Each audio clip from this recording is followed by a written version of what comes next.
Hola, buenos días. Bienvenidos, hermanos. Bien, pues, como siempre les molesto, por favor, comprobemos los teléfonos y comprobamos que esté en modo silencio o lo apagamos directamente. Vamos a buscar dos himnos y vamos a cantarle a nuestro Señor, a nuestro Padre. Vamos a cantar todos juntos, ¿vale? Que se escuche. Y ánimo, ¿eh?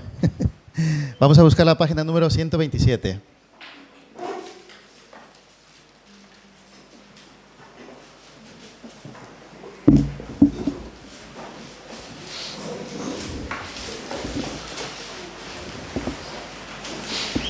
Buscamos la página número 127.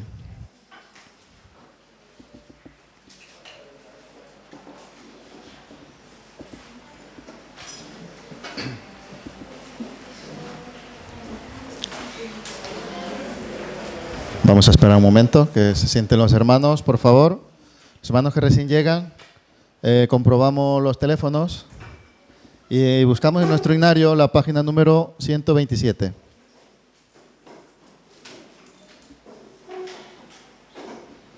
Vale, pues ahora que tenemos todos la página número 127, adelante, empezamos.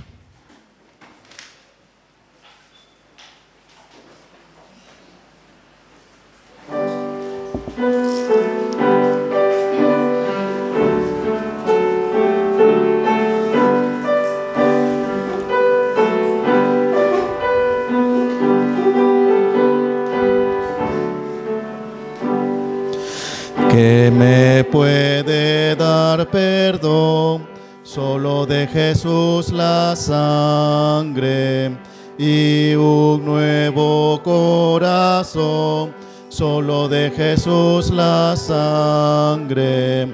Precioso es el raudal que limpia todo mal, no hay otro manantial, solo de Jesús la sangre. Fuente escate eficaz, solo de Jesús la sangre. Trajo santidad y paz, solo de Jesús la sangre. Precioso es el raudal que limpia todo mal, no hay otro manantial, solo Jesús la sangre. Veo para mi salud, solo de Jesús la sangre. Traes a sanar virtud, solo de Jesús la sangre. Precioso es el raudal que limpia todo mal, no hay otro manantial, solo de Jesús la sangre. Cantaré junto a sus pies, solo de Jesús la sangre. El Cordero digno es, solo de Jesús la sangre. Precioso es el raudal que limpia todo mal, no hay otro manantial, solo de Jesús la sangre. Bien, pues vamos a cantar la siguiente. No tardamos en buscar. La página número 128.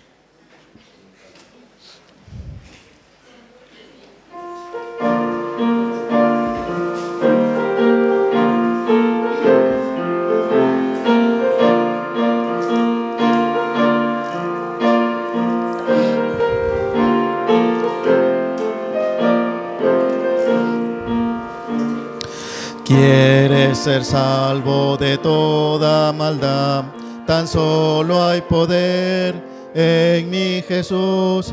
Quieres vivir y gozar santidad, tan solo hay poder en Jesús. Hay poder, sí, sin igual poder en Jesús, quien murió. Hay poder, sí, sin igual poder en la sangre que Él vertió. Quieres ser libre de orgullo y pasión, tan solo hay poder en mi Jesús. Quieres vencer toda cruel tentación, tan solo hay poder en Jesús. Hay poder, sí, sin igual poder en Jesús, quien murió. Hay poder, sí, sin igual poder en la sangre que Él vertió. Quieres servir a tu Rey y Señor, tan solo hay poder en mi Jesús. Ven y sé salvo tu brazo en tu amor, tan solo hay poder en Jesús. Hay poder, sí, sin igual poder en Jesús, quien murió. Hay poder, sí, sin igual poder en la sangre que Él vertió. Bien, pues muchas gracias. Lo han hecho bien. Espero que así sea siempre. Bien, vamos a recitar el versículo de esta semana. Esta semana toca el Distrito de Trabajo. Por favor, ponerse en pie. Vamos a recitar el libro de Romanos, capítulo 6, versículo 10. Vamos a leerlo, a recitarlo 2 veces, despacio, sin equivocarnos. Vamos a leer el libro de Romanos, capítulo 6, versículo 10. Porque en cuanto murió al pecado, una vez, perdón, otra vez, que no... Bien, vamos a empezar. Porque en cuanto murió al pecado, murió, de una vez por todas. Mas, en cuanto vive, para Dios vive. Bien, Romanos capítulo 6, versículo 10. Vamos a leer otra vez. Porque en cuanto murió al pecado, murió una vez por todas. Mas, en cuanto vive, para Dios vive. Libro de Romanos capítulo 6, versículo 10. Bien, la próxima saldrá mejor. Bien, pues ahora como el coro de nuestra iglesia tiene también una alabanza muy bonita, también para preparar nuestros corazones. Pero antes, la palabra de Dios que transmitirá el pastor Julián Caballero. Intentemos no movernos de nuestros asientos y oído para escuchar, ¿vale? No. También los teléfonos los tenemos bien. Bien, que luego no sea por ahí, que si no hay multa.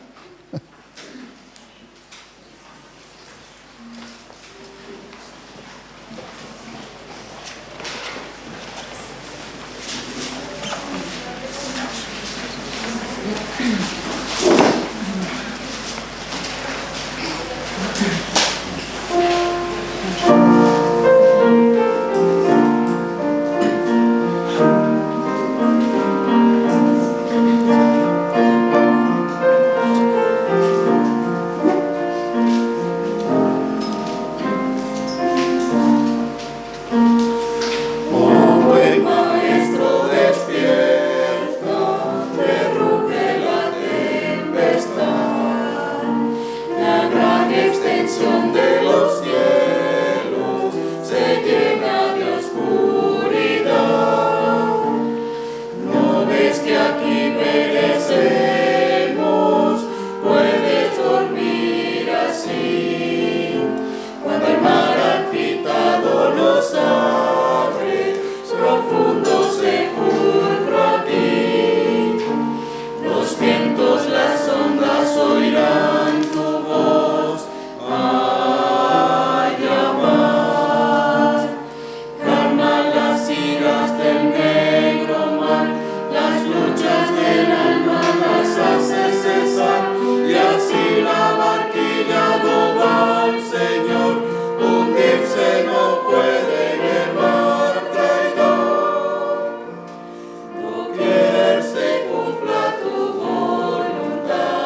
se abate, arrecia la tempestad. Pasa el pecado a torrentes sobre mi frágil ser, y perezco, maestro, o quiéreme socorrer. Los vientos, las ondas oirán tu voz, haya paz. Calma las iras del negro mar, las luchas del alma las hace cesar, y así la barquilla no va al Señor, hundirse no puede en el mar traidor. Doquier se cumpla tu voluntad, haya paz, tu voz resuena en la inmensidad, paz, haya paz. Vino la calma, maestro, los vientos no rugen ya, y sobre el cristal de las aguas el sol resplandecerá. Cristo prolonga esta calma, no me abandones más. Cruzaré los abismos contigo al puerto de eterna paz. Los vientos, las ondas oirán tu voz, haya paz. Calma las iras del negro mar, las luchas del alma las hace cesar, y así la barquilla no va al Señor, hundirse no puede en el mar traidor. Doquier se cumpla tu voluntad, haya paz, tu voz resuena en la inmensidad, paz, haya paz.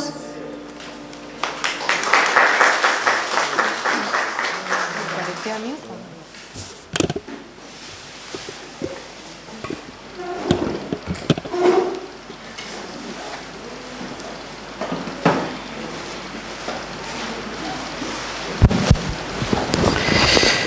Buenos días, buenos días, buenos días, buenos días. Nos saludamos unos a otros, por favor.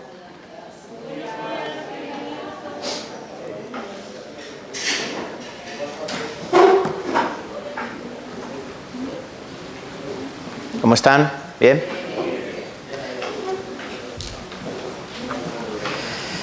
Bueno, muchas gracias a los hermanos del coro, hermanas.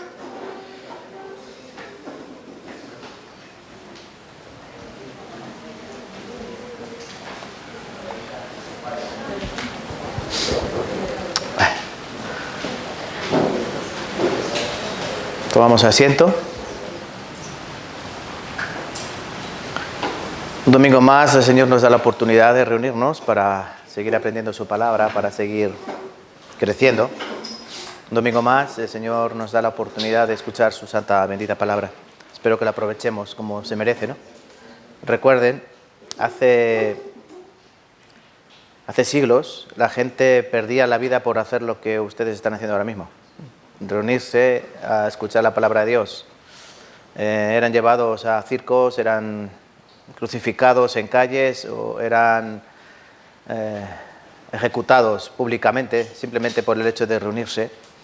Y aquí en España, alrededor del año 1517, por ahí en adelante, cientos y cientos de cristianos, como ustedes y como yo, morían quemados en plazas de ciudades como Sevilla, Valladolid, incluso Cuenca mismamente, simplemente por el hecho de profesar al Cristo de la palabra, al Cristo de la Biblia, al Dios de la Biblia, y creer en el corazón que Jesús había perdonado todos sus pecados. Simplemente por eso ya eran condenados a muerte.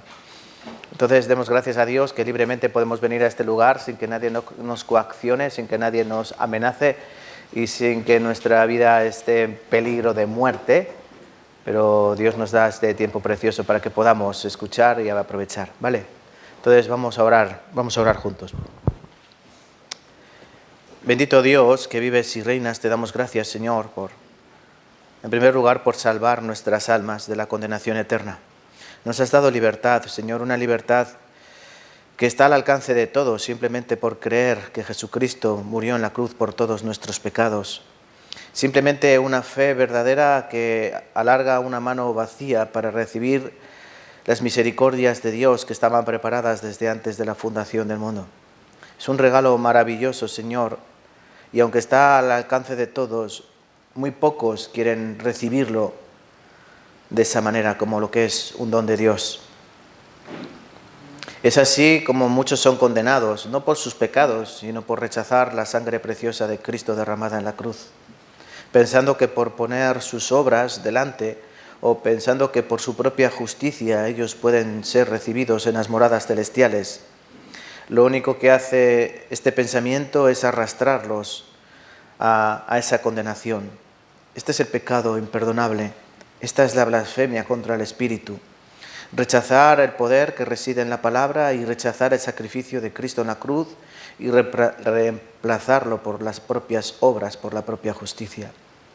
Por eso, Señor, si hoy aquí todavía hay alguien que confía en sus propios medios, que confía en su propio caminar, ilumina su corazón, Señor, y enséñale que solo Cristo es el camino, que solo Cristo es la verdad y la vida, y que nadie puede venir al Padre sino a través de Él, a través de la obra redentora en la cruz. Todo aquel que cree ya no tendrá condenación y pasa de muerte a vida. Por eso, Señor, no podemos tener otra cosa en nuestros labios, otra palabra que no sea gracias. Y en esta vida de gratitud, pues nosotros nos encontramos en ella, también debemos caminar con ciertas actitudes y aptitudes.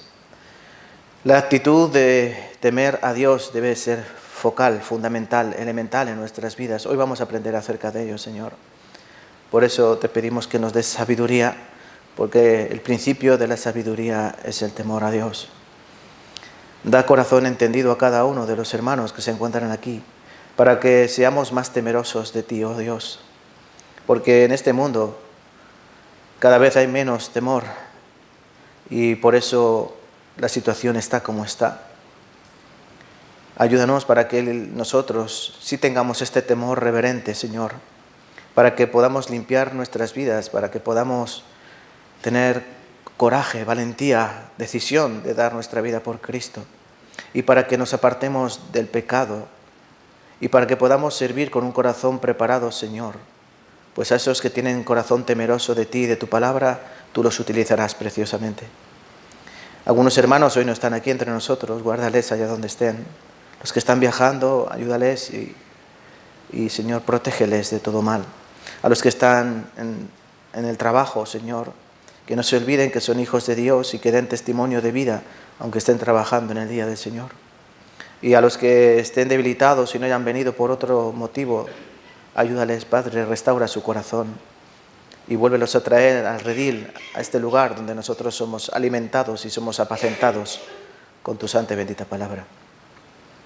Guarda las iglesias, Señor, que estás levantando por España y también te pedimos sobre todo por las que están en situaciones de debilidad, en situaciones de ataque y en situaciones de peligro, Señor. No estaremos ningunos exentos de eso, pero sabemos que tu mano diestra, tu mano poderosa nos ayudará, nos sostendrá y nos fortalecerá.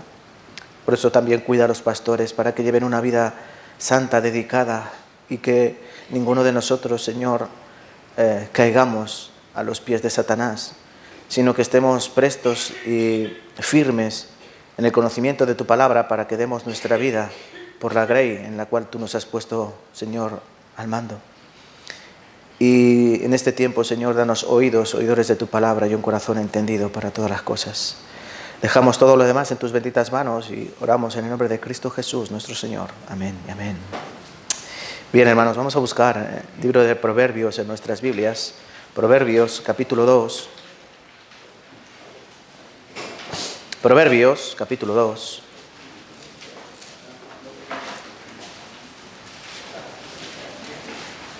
Si abre la Biblia por la mitad, aparecerá el libro de los Salmos, ¿verdad? Y después de Salmos viene Proverbios.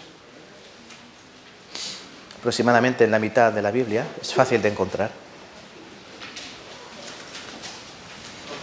Proverbios capítulo 2, versículos del 1 al 9. Vamos a leer juntos Proverbios capítulo 2, versículos del 1 al 9. Juntos a una voz, ¿vale? Hijo mío, si recibieres mis palabras y mis mandamientos guardares dentro de ti, haciendo estar atento tu oído a la sabiduría, si inclinares tu corazón a la prudencia, si clamares a la inteligencia y a la prudencia dieres tu voz, si como a la plata la buscares y la escudriñares como a tesoros, entonces entenderás el temor de Jehová y hallarás el conocimiento de Dios, porque Jehová da la sabiduría y de su boca viene el conocimiento y la inteligencia.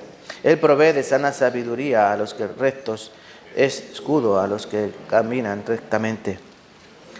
El que guarda las veredas del juicio y preserva el camino de sus santos. Entonces entenderás justicia, juicio y equidad y todo buen camino. Hasta aquí. Hoy vamos a aprender acerca del temor de Dios. Hay que aprender bien de esto, es importante, por la sencilla razón de que muchos cristianos no disfrutan, no tienen gozo en su vida espiritual por falta de temor de Dios. A veces por exceso de temor de Dios y tener miedo a Dios. Otros pueden andar en pecado por eso mismo, por falta de temor a Dios. Otros pueden dejar de predicar el Evangelio o no predican directamente el Evangelio porque les falta temor de Dios. Y algunos, no sabemos si los muchos o los pocos, no quieren trabajar al servicio del Señor. ¿Por qué? No lo valoran, no tienen temor ni amor a Dios. Entonces el amor de Dios, como dice aquí Proverbios capítulo 2, versículo 5, entonces entenderás el temor de Jehová y hallarás el conocimiento de Dios.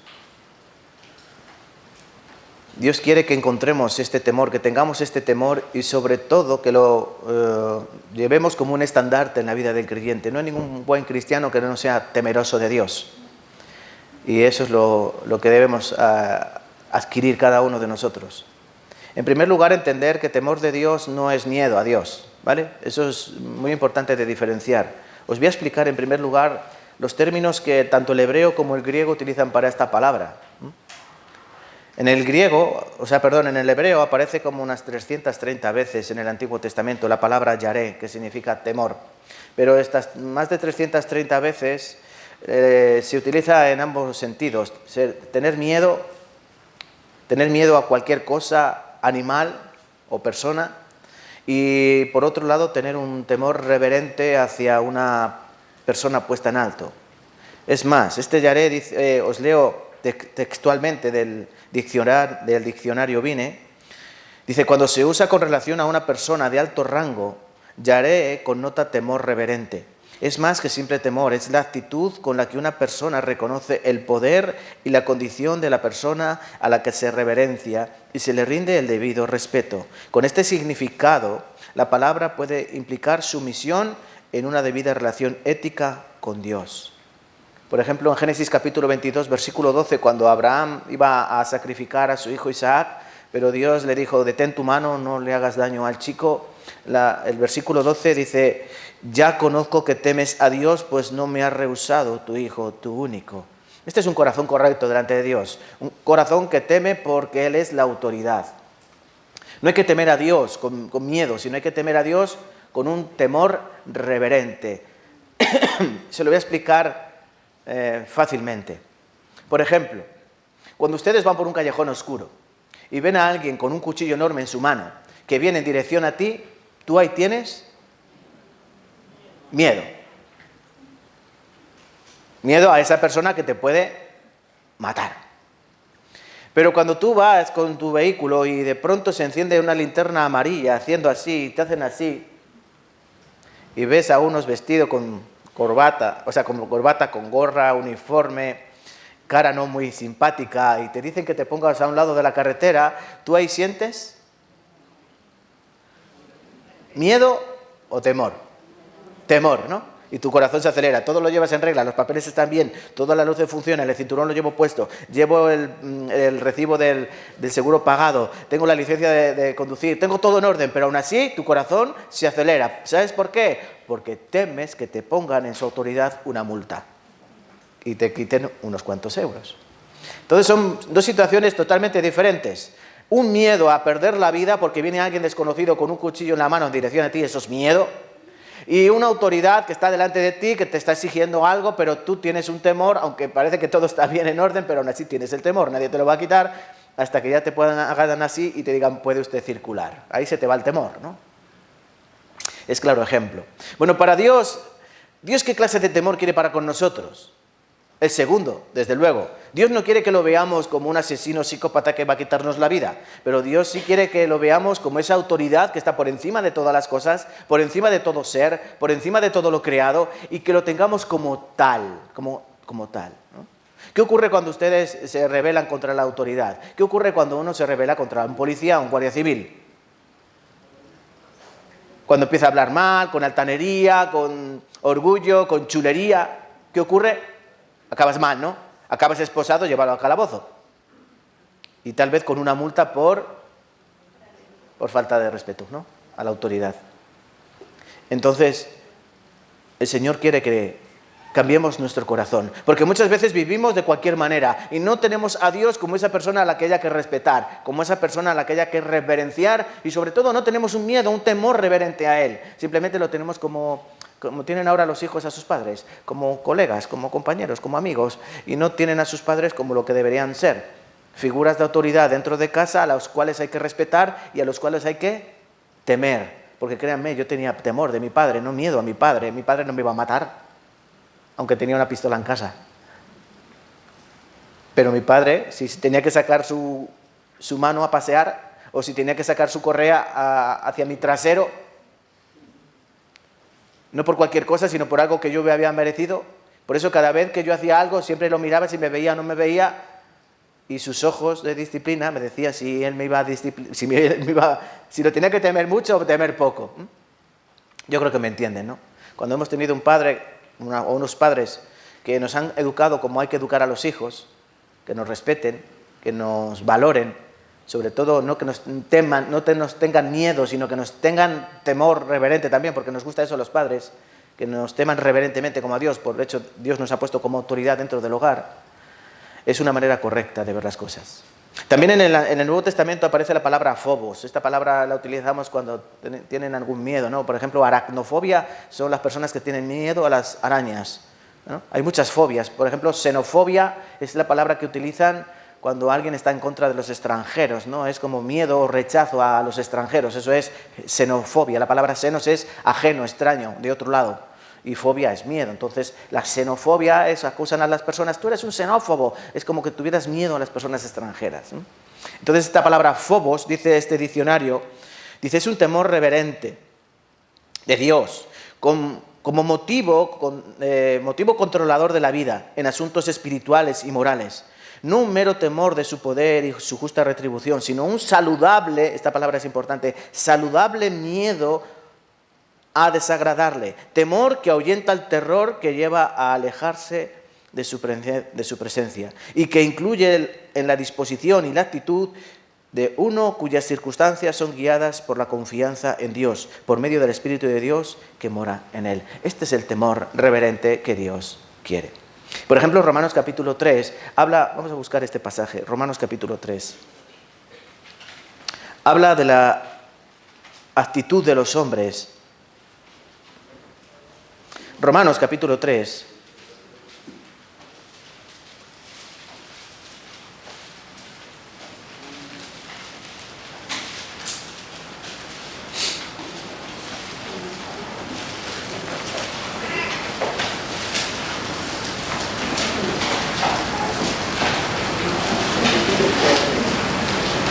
¿Lo tienen? Romanos capítulo 3, versículo 9. En adelante os voy leyendo, ¿vale? ¿Qué pues? ¿Somos nosotros mejores que ellos? ¿Mejores que los judíos? En ninguna manera pues ya hemos acusado a judíos y a gentiles que todos están bajo pecado. Como está escrito, no hay justo ni aun uno, no hay quien entienda, no hay quien busque a Dios. Todos se desviaron, a unos se hicieron inútiles, no hay quien haga lo bueno, no hay ni siquiera uno. Sepulcro abierto su garganta, con su lengua engañan, veneno de áspides hay debajo de sus labios. Su boca está llena de maldición y de amargura. Sus pies se apresuran para derramar sangre. Quebranto y desventura hay en sus caminos y no conocieron camino de paz. Versículo 18. No hay temor de Dios delante de sus ojos. ¿Por qué? Este es el problema de un mundo caído. Todas estas cosas que nos dice aquí Pablo, que no hay justo ni aun uno, que no hay quien entienda, que no hay quien busque a Dios, que todos aún se hicieron inútiles, que no hay quien haga lo bueno, que no hay ni siquiera un uno, que su boca está llena de maldición, que sus pies se apresuran a derramar sangre, que no conocen camino de paz, etcétera, etcétera, etcétera. Todo eso, ¿por qué? Todo eso se resume en el versículo 18. No hay temor de Dios delante de sus ojos. Como el hombre no tiene temor de Dios, el hombre, ¿qué hace? Vive como le da la realísima gana. ¿Por qué? Porque no hay temor de Dios. Entonces viven como quieren. Ese es el resultado de una vida sin temor a Dios. Ahora, nosotros, ¿cómo debemos actuar? Un creyente, ¿cómo debe actuar? No debe tener este temor o este miedo psicológico, ¿no? Miedo psicológico es el miedo a que alguien te haga daño, ¿no? Es el miedo que muchas veces sentimos. Pero sí tenemos que tener una concepción correcta de lo que es el temor de Dios. ¿Saben por qué? Porque como hemos tenido en la oración y también pensando en esto, cuando muchas facetas de nuestra vida cristiana no están bien es por eso mismo, porque no hay temor o no hay el suficiente temor a Dios. Y debemos corregir y cambiar para que podamos entenderlo. Vamos a buscar, por ejemplo, Éxodo, capítulo 20. Éxodo, capítulo 20.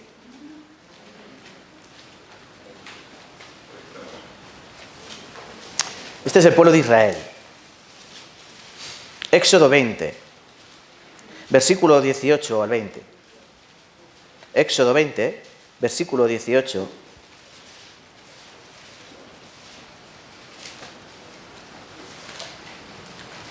Al 20.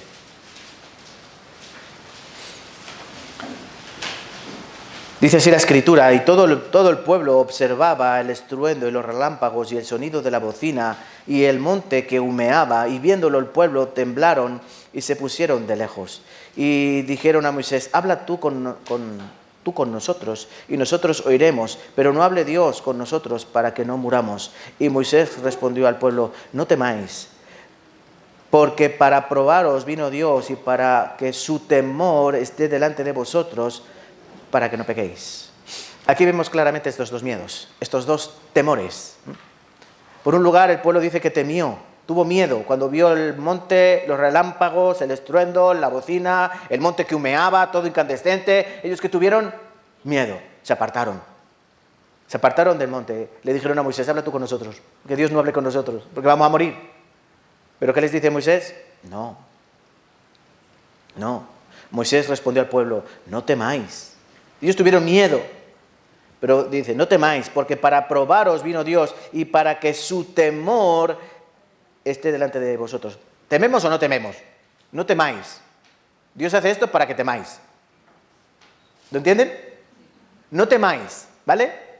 Dios hace esto para que temáis. Curioso, ¿no? Claro, no tengáis miedo.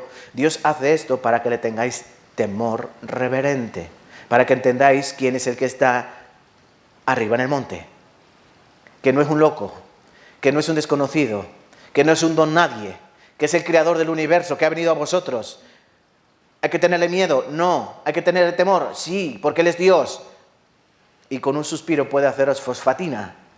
Por eso hay que tener temor a Dios, no miedo a Dios, sí un temor reverente. El temor este reverente conduce a tres cosas fundamentales en la vida de todo cristiano. Conduce a la sabiduría, conduce a la obediencia y conduce al crecimiento espiritual. Si tú no tienes estas cosas, si tú no tienes temor a Dios, no tendrás ni sabiduría, no tendrás ni obediencia y sobre todo no crecerás espiritualmente. Pues es necesario el temor a Dios. Os leo Proverbios 1:7. Hemos leído 2, ¿no? Hemos comenzado en Proverbios 2. Proverbios capítulo 1, versículo 7. Vamos a buscarlo, sí, búsquenlo. Proverbios 1:7.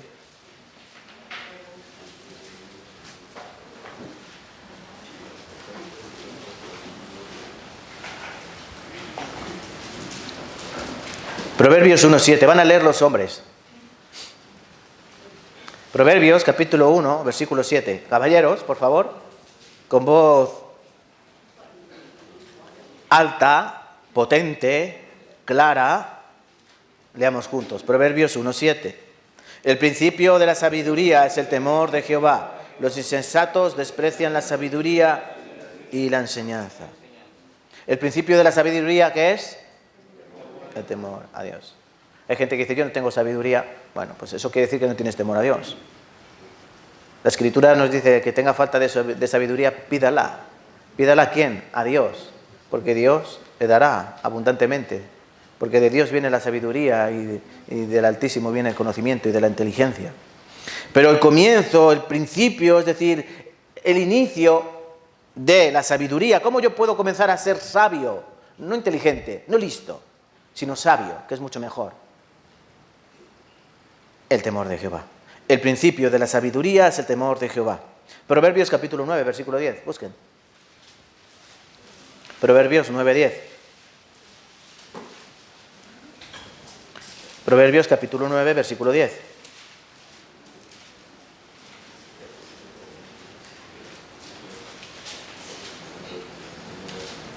Hermanas, damas,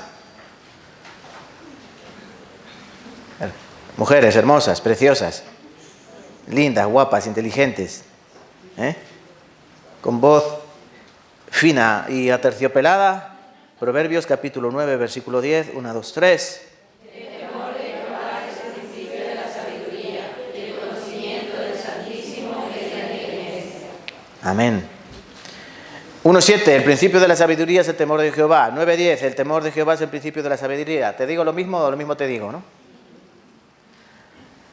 El temor de Jehová es el principio de la sabiduría. ¿Cómo uno puede comenzar a ser sabio? ¿Cómo uno puede poner en práctica el conocimiento adquirido? Porque eso es la diferencia entre ser inteligente y ser sabio. Un inteligente sabe mucho. Un sabio, ¿qué es? Una persona que pone en práctica toda esa inteligencia que ha adquirido. De nada le sirve a una persona que ha estudiado medicina ser un médico pero no trabajar de médico. Es inteligente, tiene la carrera de medicina, pero no es sabio, no trabaja como médico. No puede poner en práctica ese conocimiento adquirido para que la persona le llamen sabio. Una persona que conoce mucho la palabra de Dios puede ser inteligente, pero una persona que no lleva a la práctica la palabra de Dios no es sabio, es necio. Necio. Salmos 111, vamos a buscar también por último. Salmo 111. Ahora van a leer los jóvenes. Salmos 111. Salmo 111, versículo 10.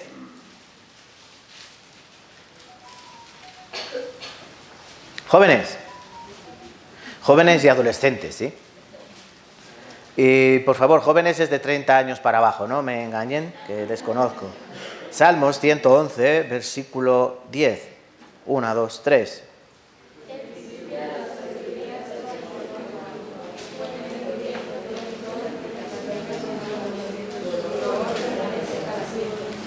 Bueno, los jóvenes no han desayunado, pero más o menos lo han intentado, ¿sí? El principio de la sabiduría es el temor de Jehová. Buen entendimiento tienen todos los que practican sus mandamientos.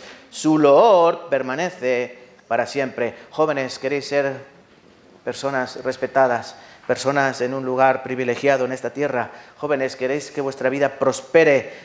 ¿Queréis que os vaya todo bien? Así comienza. Temor de Jehová. El principio de la sabiduría es el temor de Jehová. Buen entendimiento tienen todos los que practican sus mandamientos. El principio de la sabiduría es el temor de Jehová. Los insensatos lo desprecian. El temor de Jehová es el principio de la sabiduría. El conocimiento del Santísimo es la inteligencia. ¿Ha quedado claro, hermanos de la Iglesia? ¿Cuál es el principio de la sabiduría? El temor de Jehová. Entonces, aquí está la verdadera sabiduría, aquí está la verdadera comprensión, aquí está el verdadero conocimiento de Dios, en tenerle temor, ponerle en el lugar que le corresponde. Ese es el temor de Dios, ese es el temor del cual vamos a aprender. El temor de Dios debe ser el principio de vida básico de todo creyente, temor a Dios, temor de Jehová. Para ello, os voy a ilustrar con 6 maneras en las que el temor de Dios influye en nuestra vida. Cuando el temor de Dios aparece en nuestras vidas, va a afectar diferentes niveles, diferentes situaciones, circunstancias que son muy útiles en la vida del cristiano. Es más, son la vida del cristiano. En primer lugar, todo comienza como salvación, ¿no? Uno recibe la salvación y ¿qué recibe? El perdón de pecados. Eres adoptado como hijo de Dios, ¿sí? ¿Qué más? Tienes vida eterna. Ya has pasado de muerte a vida. Un montón de cosas nos dice la Escritura que ocurre cuando yo recibo la salvación. Pero, ¿saben qué más ocurre cuando yo recibo la salvación? Recibo este temor de Jehová. Este es el primer punto. Cuando uno recibe la salvación, la puede recibir cuando tiene el temor de Jehová. ¿Y por qué ha recibido el temor de Jehová? Piensen ustedes, ¿han recibido la salvación? ¿Cómo la recibieron? Cada uno tiene que pensar y meditar. ¿Qué estaba pensando? ¿En qué situación se encontraba? ¿De qué manera escuchó la palabra? ¿Qué ocurrió en ese proceso? Porque recuerden, cuando uno recibe la salvación, la mayoría escuchando un seminario de la Biblia, ¿no? o cuando le es predicado el Evangelio de la gracia, uno no puede recibir la salvación si no entiende que está en condenación. ¿No? Uno no puede ser salvado si no entiende que está en peligro. ¿Sí? Es fácil de entender. Cuando la palabra nos enseña salvación, sois salvos, recibiréis salvación, salvación, salvación, así muchas veces aparece tanto en el Antiguo como en el Nuevo Testamento. ¿Qué significa? Pues que estamos en un peligro real, estamos en un peligro concreto. Por ejemplo, Proverbios 24, 11 y 12 dice: libra a los que son llevados a la muerte, salva a los que están en peligro de muerte. Porque si dijeres, ciertamente no lo supimos, dice, ¿acaso no lo entenderá el que pesa los corazones? El que mira por tu alma, dice, él lo conocerá y dará a cada uno según sus obras. Nosotros sabemos que el mundo está en peligro de muerte, que todas las personas que no reciben a Cristo en su corazón están en camino a la muerte. Y lo sabemos. ¿O no lo saben? Y tú entendiste un día, escuchando el seminario, escuchando la palabra de Dios, que todos somos viles pecadores que vamos a caer en el juicio eterno, que vamos camino del fuego que arde con azufre, que es la muerte segunda, dice el libro de Apocalipsis, ¿no? Y tú cuando entendiste esto, que tú por tu justicia no ibas a ningún sitio, sino que a las fauces del infierno, ¿qué dijiste? Ay, ay, ay, ¿no? Ay de mí, como dijo Isaías, ay de mí, ay. Yo no quiero ir al infierno. Y seguiste escuchando. Tuviste miedo, ¿no?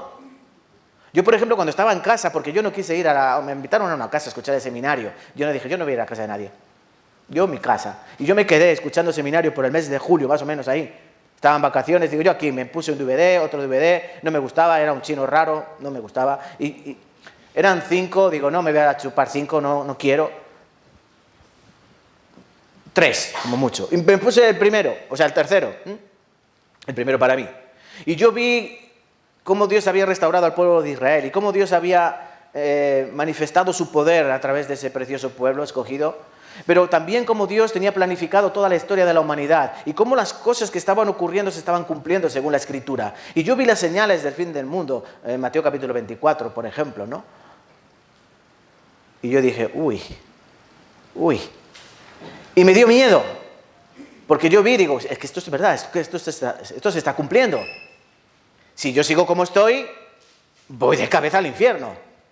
Porque aunque yo vivía a mi manera, pero siempre en algunos momentos yo buscaba a Dios y yo sabía que había un Dios. Aunque cuando a mí me gustaba el pecado y yo andaba en mis pecados, yo a Dios le decía, mira para otro lado. Cuando yo entendí ese miedo a Dios de que me iba a castigar porque no estaba en camino recto, enseguida yo terminé de ver, pero no entendí. Luego después me invitaron a otra casa, en agosto, y en la casa de la hermana Isabel, allí escuchando, desde el primero hasta el último, pude entender.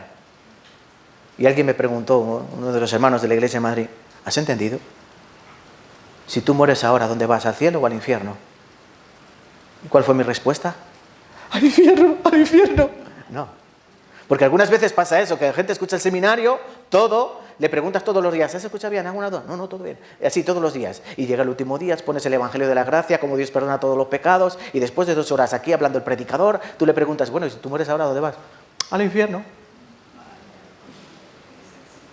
Qué decepción, ¿no? Eso es porque no ha entendido a lo mejor el miedo de Dios, pero no ha entendido el temor a Dios, que Él es un ser superior y que Él ha preparado una salvación preciosa para mí, no para otros, sino para mí, y que Él tomó forma humana y en la cruz murió por todos mis pecados, para que todos los pecados fueran perdonados, borrados, expiados, pagados todos y cada uno de ellos fueron pagados en la cruz. Porque Jehová cargó en él el pecado de todos nosotros. Isaías capítulo 53 habla de esto muy bien, ¿no? Entonces, hermanos, ¿por qué digo que el temor de Dios es un regalo de Dios? Porque es así. Todo comienza con esto. ¿Recibes la salvación y que tú recibes? Ah, Dios es así. Yo le tenía miedo a Dios porque me iba a destruir en el infierno. Pero ahora yo amo a Dios porque Él me ha salvado. Pero aún amándole, yo le temo. Antes era un juez para mí. ¿Ahora qué es? Mi Padre. Mi Padre. Por eso hay que tener este concepto. Padre significa estar por encima. Él te ha engendrado a ti, no tú a Él. El Padre, esta palabra tan hermosa, Padre, significa que Él está encima de mí. Por eso el cristiano debe entender esto. Él es el Padre. Cuando tú recibes, ahora tenemos a Dios por Padre. Isaías 11, os voy a leer para que no busquéis mucho. No quiero que os canséis, pobrecitos. Pobrecitos míos. Isaías capítulo 11, versículo del 1 al 4. Miren las cualidades del Mesías que habla Isaías. Isaías 11, del 1 al 4. Saldrá una vara del trono de Isaí, y un vástago retoñará de sus raíces, y reposará sobre él el espíritu de Jehová, espíritu de sabiduría, de inteligencia, espíritu de consejo y de poder, espíritu de conocimiento y de temor de Jehová, y le hará entender diligente en el temor de Jehová. No juzgará según la vista de sus ojos, ni arguirá por lo que oigan sus oídos, por lo que oigan sus oídos, sino que juzgará con justicia a los pobres y arguirá con equidad por los mansos de la tierra, y herirá a la tierra con la vara de su boca, y con el espíritu de sus labios matará al impío. Este es Cristo. Pero Dios, que envía a su Hijo amado, Jesucristo, el Mesías, aun siendo Hijo, dice que aquí tendrá 7 espíritus, ¿no? Espíritu, dice, reposará sobre él espíritu de Jehová, espíritu de sabiduría, espíritu de inteligencia, espíritu de consejo y de poder, espíritu de conocimiento, de temor y de temor de Jehová. El Señor Jesucristo tenía el espíritu, estos 7 espíritus, pero también el espíritu de temor a Jehová. ¿El Señor tenía temor a Jehová? ¿Jesús tenía temor a Jehová? Claro. Cuando Él ora en Getsemaní, Padre, no sea lo que yo quiero, sino lo que tú quieres, sino no sea mi voluntad, sino sea la tuya, estaba mostrando un temor reverente. Yo no quiero morir, yo no quiero ser azotado, yo no quiero ser flagelado, yo no quiero ser atravesado por esos clavos oxidados, yo no quiero que tu ira sea derramada sobre mí, pero no es lo que yo quiero, sino lo que tú quieres. Ese es temor reverente. Entonces, cuando un cristiano recibe la salvación, ¿qué hace? Recibe este temor de Dios. Él es un Dios justo, que condena al impío, que condena al pecador, que condena al que no recibe la salvación. Cuando recibe la salvación, Él es un Dios todopoderoso, es un Dios santo, justo, bueno. Pablo, Filipenses capítulo 2, este sí lo buscamos, ¿vale? Filipenses capítulo 2, Nuevo Testamento, Filipenses,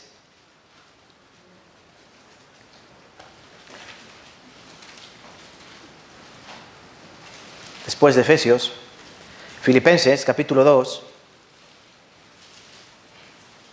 12, 13.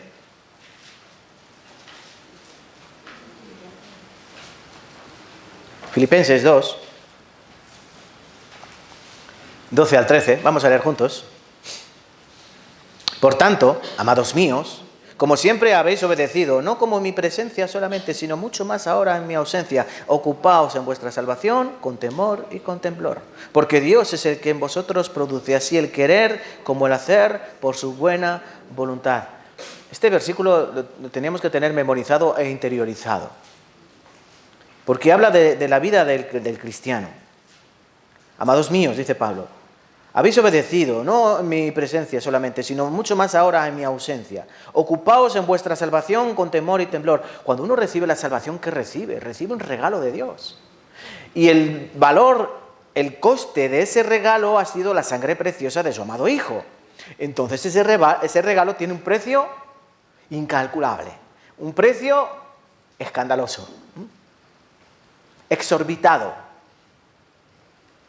Por eso Pablo dice, entendiendo este regalo, pues la salvación es un don de Dios, por gracia, no por obras, para que nadie se gloríe. Dice Pablo, ocupaos en vuestra salvación con temor y con temblor. Aquí hay dos maneras de ver este versículo. Por un lado, la manera de verlo de cristianos, ¿cómo le diría? Cristianos, ahí no me sale la palabra. No pentecostales en general, sino... No evangélicos. No, da igual, se me ha ido, se me fue del disco duro. Esta corriente que hay de cristianismo basado en las emociones. Este cristianismo basado en disfrutar yo, en sentirme bien yo, ¿entienden? Pero que aún así mi salvación depende de mí. Porque si yo cometo pecado, dejo de ser hijo y pierdo mi salvación. Y tengo que volver a comportarme bien. Esa es una corriente muy peligrosa. Entonces, ¿qué ocurre con esas personas? ¿Tienen miedo o temor? Tienen miedo. Tienen miedo a Dios. ¿Saben por qué? Porque, si yo cometo pecado, yo voy al infierno, pierdo mi salvación, pierdo el regalo de Dios y voy al infierno. Por eso estos cristianos, digo que mayormente son iglesias pentecostales, aunque algunas puede ser que prediquen la salvación, que la salvación no se pierde, no conozco a todas, pero sí conozco a algunas. Entonces, ¿qué ocurrirá? ¿Esa persona vive con miedo? ¿O no vive con miedo? Sí, porque si comete un pecado va al infierno. Entonces tienen un Cristo, o creen un Cristo que nos salva. Creen en un Dios que no ama completamente. Ama en parte. Ama si te portas bien y te odia si te portas mal. Entonces yo pregunto, ¿Dios enviaría a un hijo al infierno? No. Dios no manda a sus hijos al infierno. Dios manda a los impíos al infierno, a los que no reciben a Cristo como su Salvador, a los que no creen en la sangre preciosa. Dios envía a esos al infierno. A los que rechazan su regalo precioso de salvación, que se acepta solamente por la fe. Pero la palabra en multitud de lugares dice que los que creen ya no serán condenados. Pablo mismo dice a los romanos, ¿no?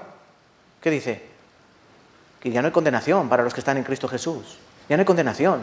¿Qué dice el Señor Jesucristo en San Juan, capítulo 10? Hablando de las ovejas, hablando de los que Él salva, que Él es el pastor. ¿Y qué dice?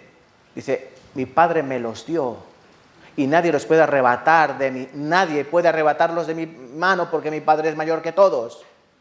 Son mías, mi padre me las dio y nadie se las puede arrebatar al Padre. No se puede perder un regalo de Dios, no se puede perder la salvación, por eso mismo, porque es de Dios. Ese es un punto. Ahora viene el otro punto, el temor. El cristiano que se ha entendido que la salvación no se pierde, también debe entender que la salvación es muy valiosa y que no la puedes descuidar. Por eso dice, ocupaos en vuestra salvación con temor y con temblor, porque Dios es el que en vosotros produce así el querer como el hacer por su buena voluntad. Dios produce todo, tanto querer ocuparme en ella como el poder ocuparme de ella. Tanto querer como poder lo produce Dios en mí a través de su Santo Espíritu, porque eso también lo recibimos cuando recibimos la salvación. ¿Qué recibimos? ¡Pam! Un sello, dice la Escritura. El Espíritu Santo es el sello, las arras de la promesa. Cuando tú recibes la salvación, ¿sabes qué hace Dios en tu espíritu? Te sella. ¿Y alguien puede quitar ese sello? No. Antes, cuando un rey enviaba una carta, ¿saben qué hacían? Cogían una cera, ¿no? Esta cera rojiza. Y ¡pum! Ponían el sello en esa carta. A ver quién era el guapo que la abría. Nadie podría abrir esa carta, sino él, al que la recibía. Dios nos pone a nosotros un sello que es el Espíritu Santo. El Espíritu Santo no se va, no se marcha. No es como en el Antiguo Testamento, que entraba en los hombres, obraba y cuando terminaba su obra se marchaba, o cuando ese hombre cometía pecado, como en el caso de Sansón, el Espíritu lo abandonaba. Eso es en el Antiguo Testamento, pero ahora en el Nuevo Testamento recibimos el Espíritu Santo y ¿qué hacemos? Ya vivimos siempre según el Espíritu Santo, aunque hay un problema, eso sí. El Espíritu Santo se agota, se entristece, se apaga, no se destruye, no desaparece, pero puedes tener un Espíritu Santo apático, debilitado, que gime, así. Esos son algunos que no cuidan de su vida cristiana. Por eso Pablo le dice a los efesios, Sed llenos de Espíritu Santo. No os embriaguéis con vino, en lo cual hay disolución, sino sed llenos del Espíritu. ¿Por qué? Porque cada día yo tengo que llenarme. ¿Cómo es tu estómago? Así, ¿no? ¿Y cada cuánto tiempo hay que llenarlo? Cada día hay que llenarlo varias veces, porque si no hay un que te dice, aquí hay que echarle algo, ¿o no? Llegan las 3 de la tarde o las 5 de la tarde, como dijo nuestro presidente. Son las 5, no he comido. Tu estómago te está recordando que tiene que ser lleno. Y cuando tienes hambre te comes cualquier cosa. ¿Y el Espíritu qué hace? También quiere ser lleno. Porque está ahí. Ay, me siento mal. Claro, porque estás vacío espiritualmente. Tu espíritu está apático. Por eso hay que llenarlo. ¿Y eso cómo se hace? Con temor reverente a Dios. Y acudir a Él en esa reverencia. Dame de esto, Padre, que tú tienes. Tu palabra que es pan. Porque no solo de pan vive el hombre, sino de toda palabra que sale de la boca de Dios. De eso vivirá el hombre. Mateo capítulo 4, versículo 4. Entonces Dios produce eso en nosotros. Ocupaos en vuestra salvación con temor y temblor, porque es Dios el que vosotros produce el querer como el hacer. Miren, antes se podía tener miedo, ¿no? Miedo a ir al infierno. ¿Ahora qué tenemos que tener? Temor a Dios por la disciplina, ¿no? Por su barra de corrección. No porque Dios me vaya a matar, o sea, a matar mi espíritu. Cuidado, vamos a aprender luego, Dios te puede matar, literalmente, si tú no andas en buenos pasos, pero no destruirá tu alma y tu espíritu en el infierno. Proverbios 19:23, el temor de Jehová es para vida, con él vivirá lleno de reposo el hombre, no será visitado del mal. Te lo vuelvo a leer, Proverbios 19:23, el temor de Jehová es para vida, no el miedo a Dios, el temor a Jehová es para vida. Dios quiere que vivamos, no que muramos. Y que vivamos ¿cómo? Ay, que voy a morir, ay, qué miedo, ay. No, esa no es la vida del cristiano. Que vivamos tranquilos, con gozo, aún en la aflicción, porque Dios está por encima de todas las cosas, y si algo ocurre en mi vida es porque Dios quiere. El temor de Jehová es para vida, y con él, con el temor de Dios, vivirá lleno de reposo el hombre, y no será visitado de mal. Entonces, entiendan que en primer lugar, Dios nos da este temor de Dios. Segundo, Dios utiliza su temor, para producir en nosotros una cosa que no nos gusta, se llama humildad. Humildad. Por naturaleza nosotros somos orgullosos, somos arrogantes, nos gusta tener algo más que los otros, nos gusta ser un poco más guapos que los otros, tener un poquito más pelo que los otros y un poco menos de kilos que los otros, nos gusta ser, ¿entienden? ¿Para qué? Para ser un poquito más arrogantes, porque nos hace sentir bien. ¿Cómo se siente una persona de 1,90 m delante de otros?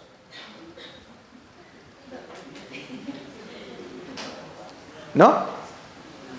A veces sí. Yo sé que siempre no. Pero aunque tú no quieras, el verte más alto que otros te hace sentir más alto.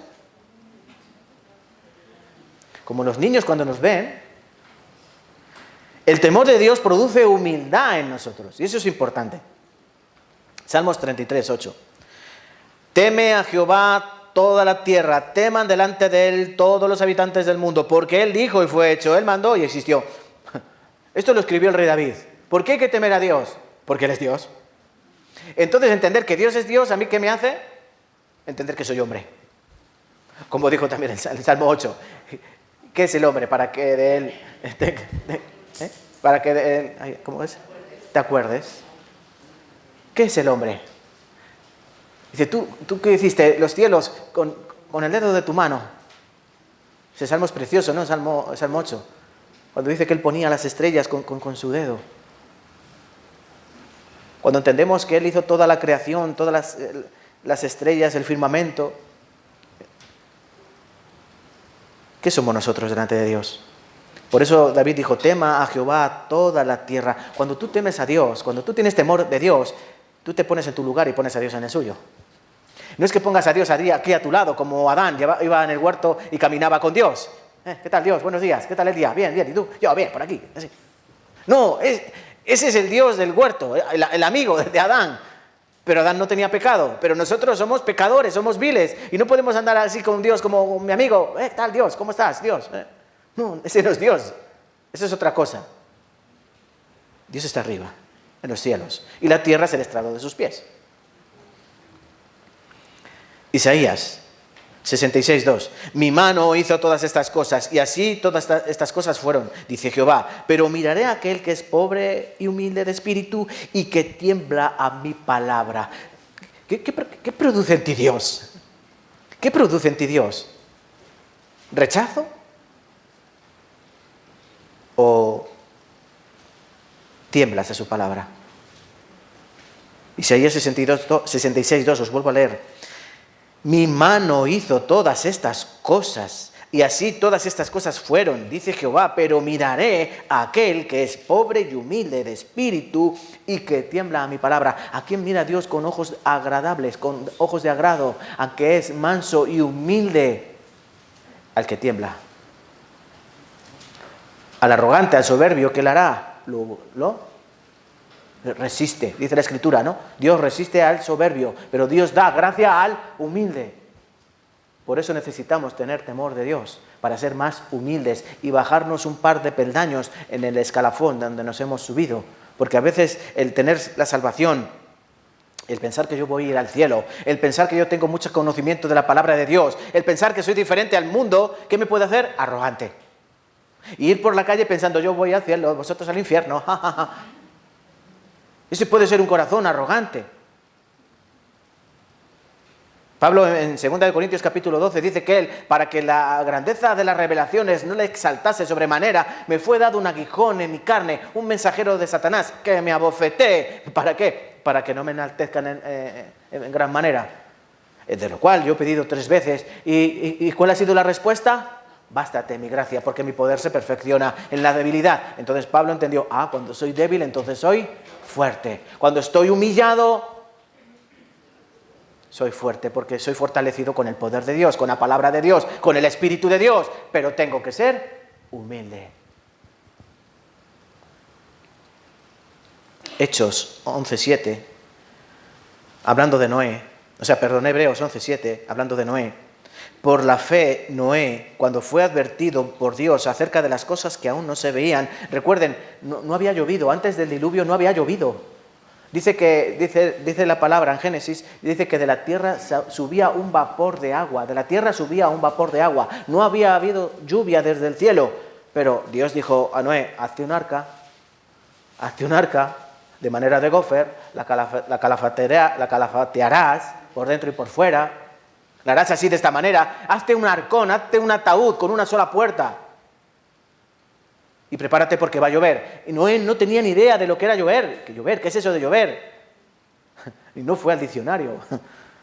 Dice aquí en versículo 7, cuando fue advertido por Dios acerca de cosas que aún no se veían, pues nunca había habido lluvia, con temor preparó el arca en que su casa se salvase. Y por esa fe condenó al mundo y fue hecho heredero de la justicia que viene por la fe. ¿Cómo preparó Noé el arca? Con temor. ¿Pero qué clase de temor? ¡Ay, madre mía, que llueve! ¿Así? Oh, sí, Señor, yo lo hago. Sí, Señor. Así, ¿no? Es curioso que muchas veces nosotros tenemos el otro. No, Dios quiere que hagamos. Sí, Señor, sí, Señor. Entonces, en segundo lugar, el temor de Dios produce en nosotros humildad. Tercero, ¿qué enseña el temor de Dios? El principio de la sabiduría, ¿no? Entonces, el temor de Dios nos enseña obedecer, obediencia. Vamos a buscar Deuteronomio, capítulo 10. Deuteronomio, Antiguo Testamento, principio de la Biblia. Génesis. Tenemos Génesis, ¿verdad? Éxodo, Números, Deuteronomio.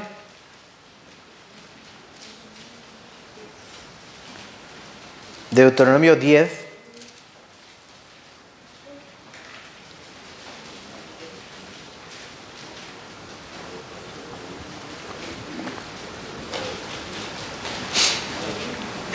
¿Hemos llegado?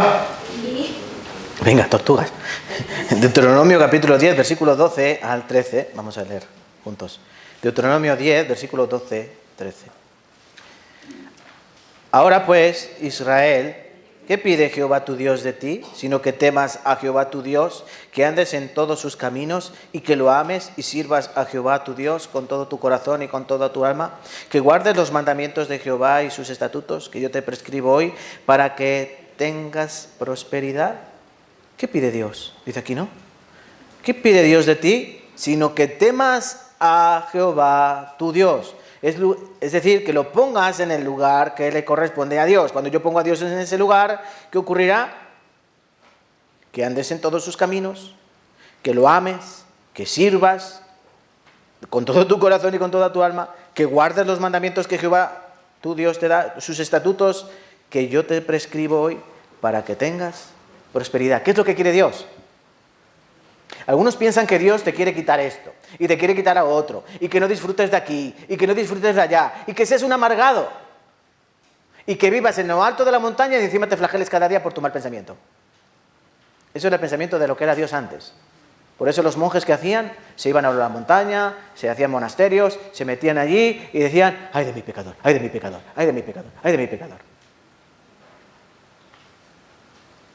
Pero Dios quiere que tengamos prosperidad. ¿Saben cómo se convirtió Martín Lutero? Martín Lutero es no vamos a decir fundador, ¿no? Pero sí fue el precursor de la Reforma Protestante. Antes de él ya habían venido algunos, como John Wycliffe y otros más, que ya habían explicado que la Biblia no es lo que estaba enseñando la Iglesia Católica Apostólica Romana, que la Biblia no es un libro al que hay que temer y dejar encerrado porque es un libro con mucha maldición y con mucho temor y que tienen que hacer lo que digan los curas. Este Martín Lutero comprendió la salvación de la siguiente manera. Él cuando era joven iba caminando con un amigo y cayó un rayo y fulminó a su amigo. En ese momento él tuvo miedo. ¿Por qué? Porque entendía que si ese rayo lo hubiese alcanzado a él, ¿dónde estaría él? En el infierno. Él iba a estudiar para abogado. Sus padres deseaban que él fuese un buen abogado. Pero él dijo, no. Yo tengo miedo a Dios. Voy a ir al infierno. ¿Y qué hizo? Se metió monje. Al meterse monje empezó a dar clases, ¿no? A jóvenes, a estudiar la Biblia, tal. Y cuando él preparaba las enseñanzas, sobre todo estudiando el libro de Romanos, ahí fue cuando él recibió la salvación. Ahí fue cuando entendió que no somos, como Romanos capítulo 3 hemos leído, ¿no? Que no hay quien busque a Dios, que no hay quien entienda, que no hay quien haga lo bueno, que no hay justo ni aun uno. Pero él también entendió la salvación. Él también entendió el perdón de Dios. ¿Y saben en qué se convirtió ese miedo a ir al infierno? En un temor reverente que le dio libertad. Recibió la salvación y ¿sabe lo que hizo? Se casó. Se casó. Porque antes los monjes, los curas no se pueden casar. Pero Dios dice en su palabra que no es así. Que Dios ha creado al hombre y a la mujer, varón y hembra, los creó para que no estén solos. Y el que haya una esposa haya la bendición de Jehová. Y eso convirtió y le dio libertad de disfrutar. Dicen que él se bebía sus buenas jarras de cerveza, no lo sé. Dicen las malas lenguas, ¿no? Que Martín Lutero, como buen alemán, se bebía sus buenas jarras de cerveza. No lo sabemos. Sabemos que a lo mejor no era perfecto, pero él recibió la salvación y recibió la libertad. Aquí en Deuteronomio capítulo 10, lo que Dios quiere es que el temor de Jehová, el temor de Dios, no miedo a Dios, sino el temor. Por eso tenemos que tener obediencia. La obediencia es fundamental en la vida del cristiano. Segunda de Corintios capítulo 5, versículo 9. Vamos a buscar. 2 Corintios 5, 9. Si nos da tiempo, ¿no? Sí.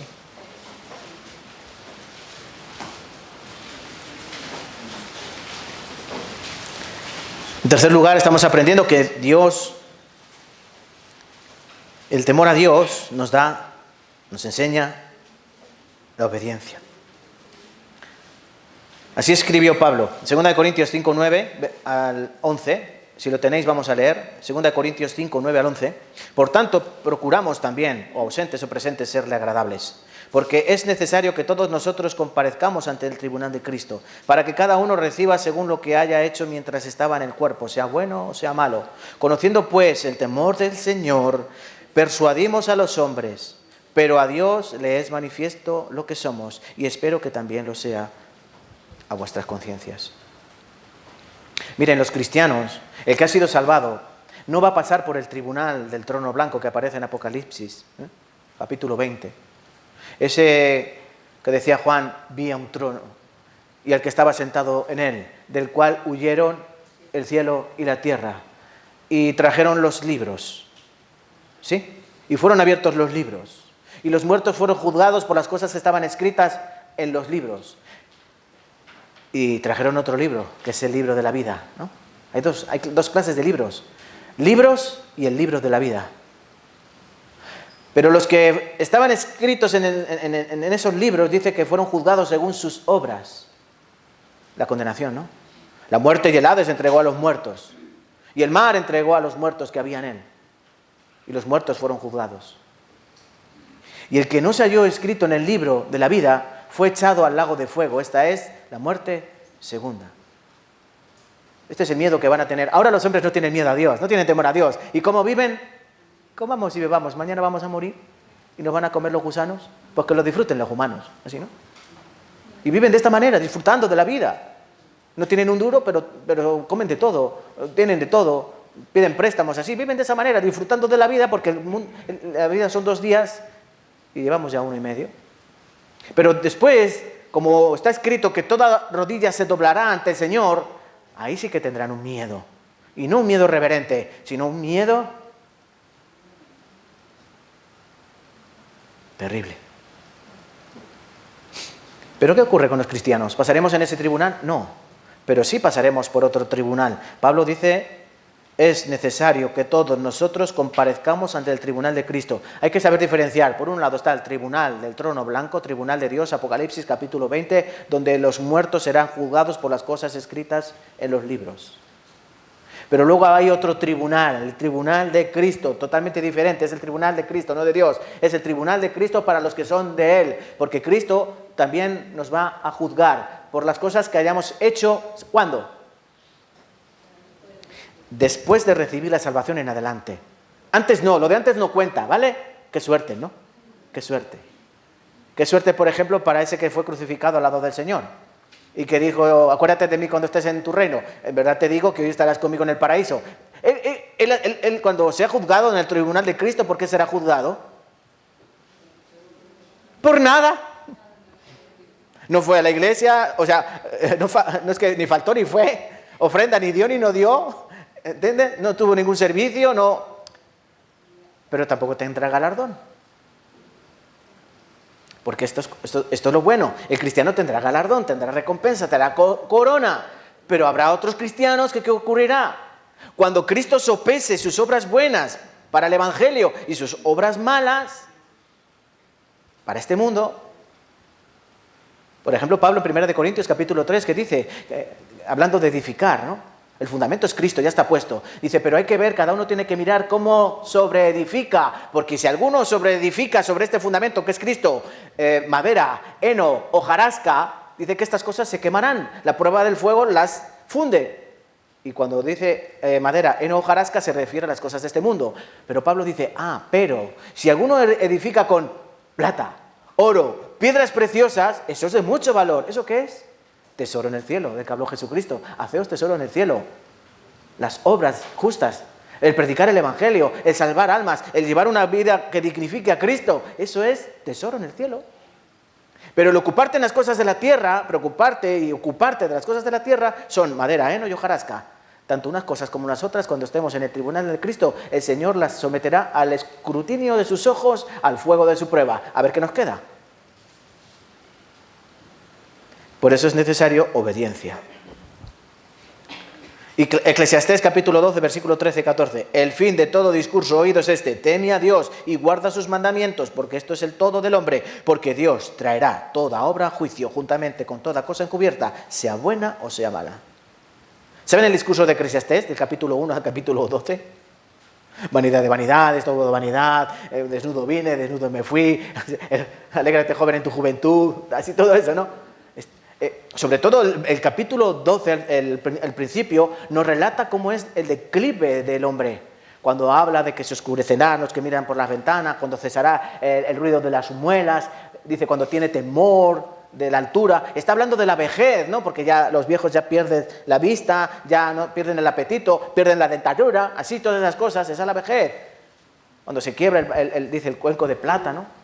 La cadera.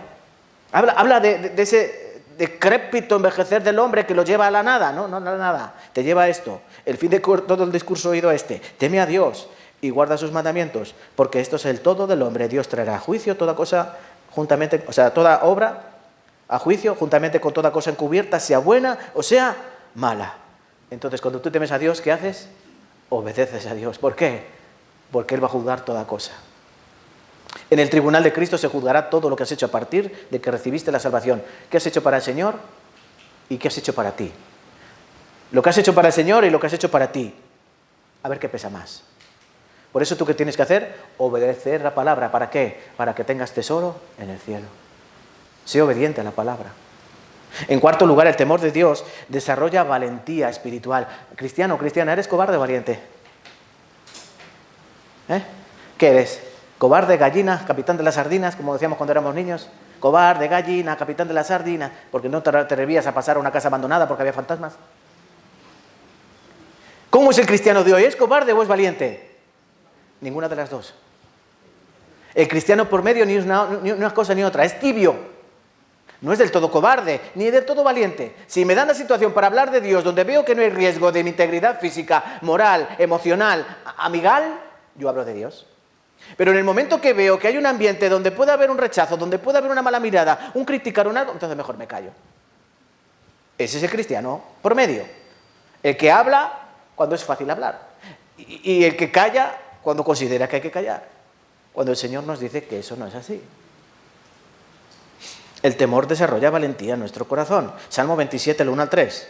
Dice así el rey David: Jehová es mi luz y mi salvación. ¿De quién temeré? Jehová es la fortaleza de mi vida. ¿De quién he de atemorizarme? Cuando se juntaron contra mí los malignos, mis angustiadores y mis enemigos, para comer mis carnes, ellos tropezaron y cayeron. Aunque un ejército acampe contra mí, literal, no temerá mi corazón. Aunque contra mí se levante guerra, yo estaré confiado. Salmo 27, versículo del 1 a 3. Cuando uno aprende a temer más a Dios, aprende a temer menos a los hombres. ¿Entienden, hermanos? Cuando uno aprende a temer más a Dios, le pierdes el miedo a los hombres. Una historia muy hermosa. Elías Tisbita, este hombre que oró y Dios cerró el grifo de la lluvia durante 3 años. Este hombre es aquel, como dijo Acab, tú eres el que perturbas a Israel.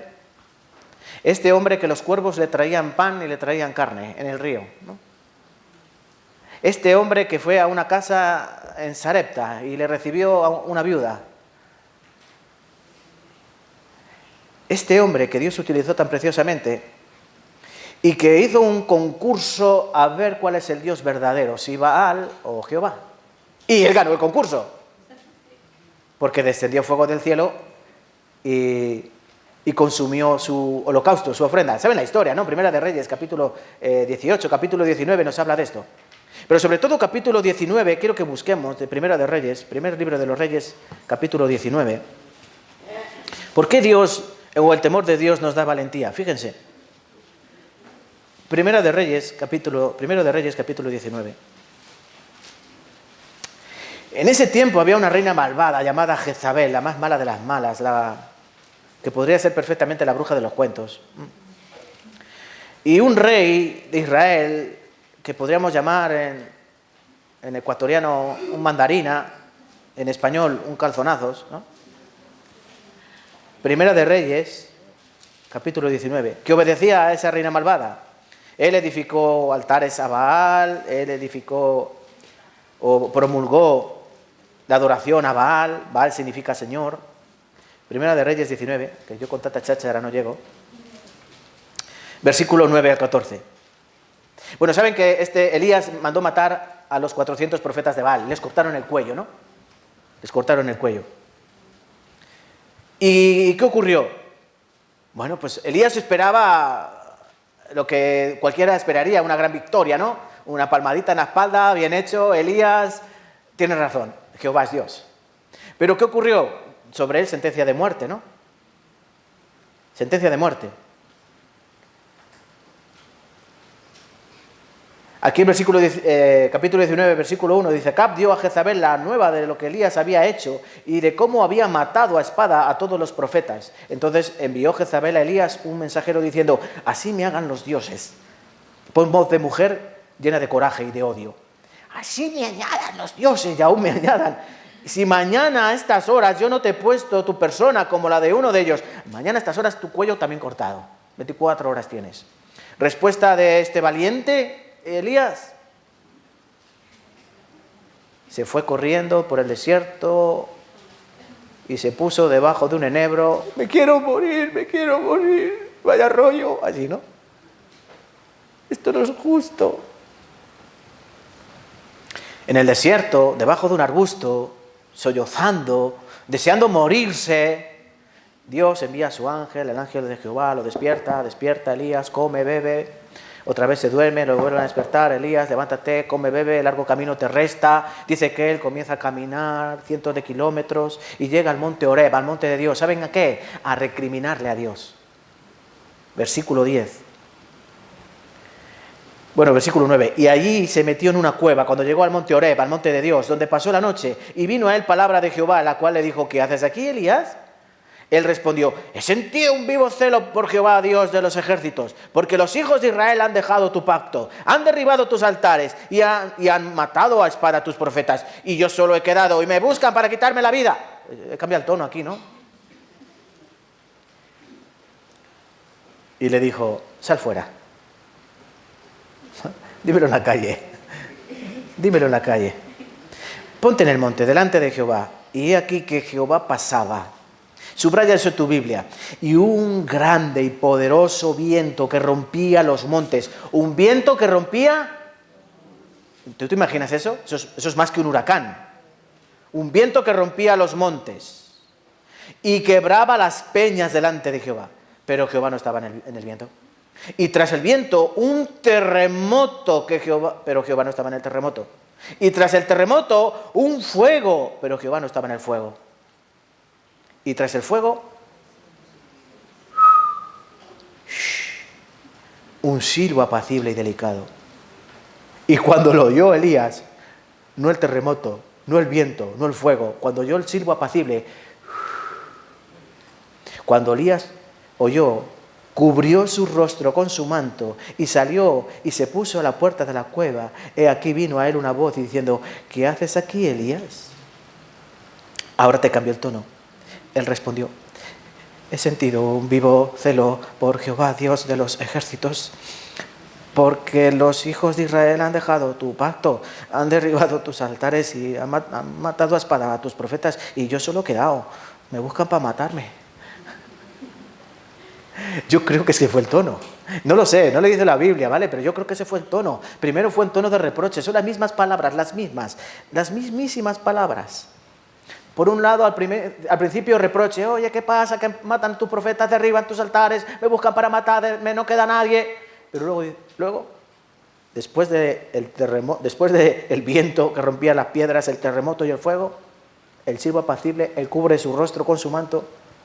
Señor, iba a decir lo mismo, pero con temor. ¿Dios qué hizo?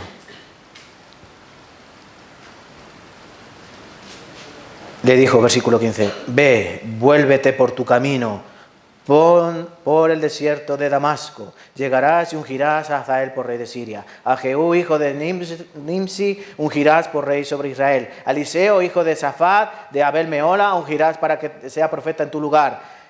Y el que escapare de la espada de Hazael, Jehú lo matará. Y el que escapare de la espada de Jehú, Eliseo lo matará. Y yo haré que queden en Israel 7,000, no tú solo, 7,000... cuyas rodillas no se doblaron ante Baal y cuyas bocas no lo besaron.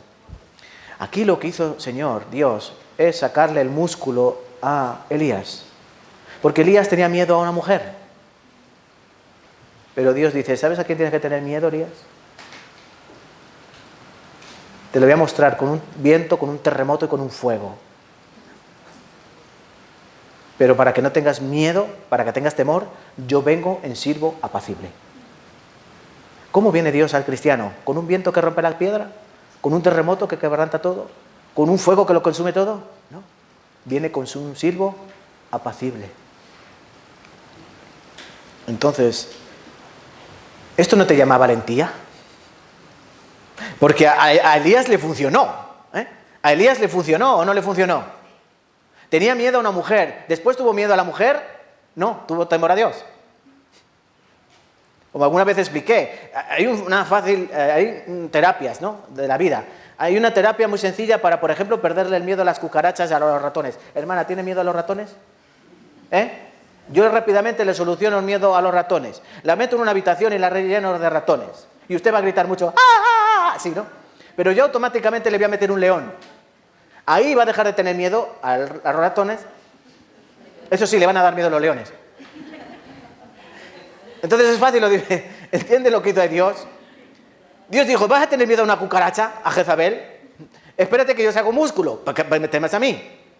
Eso es lo que hace Dios. Por eso Jesús advierte sobre estas cosas, este corazón de cobardía. Porque persecuciones vienen, cristianos, persecuciones van a venir, pero ¿con qué corazón afronta la persecución? Tienes que tener un corazón valiente. Mateo 10, 26 al 28.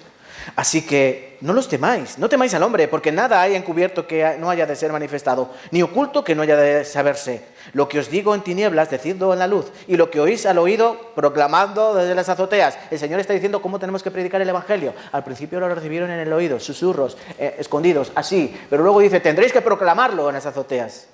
Y no temáis a los que matan el cuerpo, mas el alma no pueden matar. Temed, más bien, a aquel que puede destruir el alma y el cuerpo en el infierno. Si os digo a este temed, diría en otro pasaje paralelo, ¿no? No temáis a los que matan el cuerpo. ¿De quién está hablando? Al hombre. No le tengas miedo si te quitan la vida. Solo te puede quitar eso, la vida. Pero Dios dice, os voy a decir a quién tenéis que temer. A aquel que puede coger vuestra alma y vuestro cuerpo y lanzarlo al infierno. A ese temed.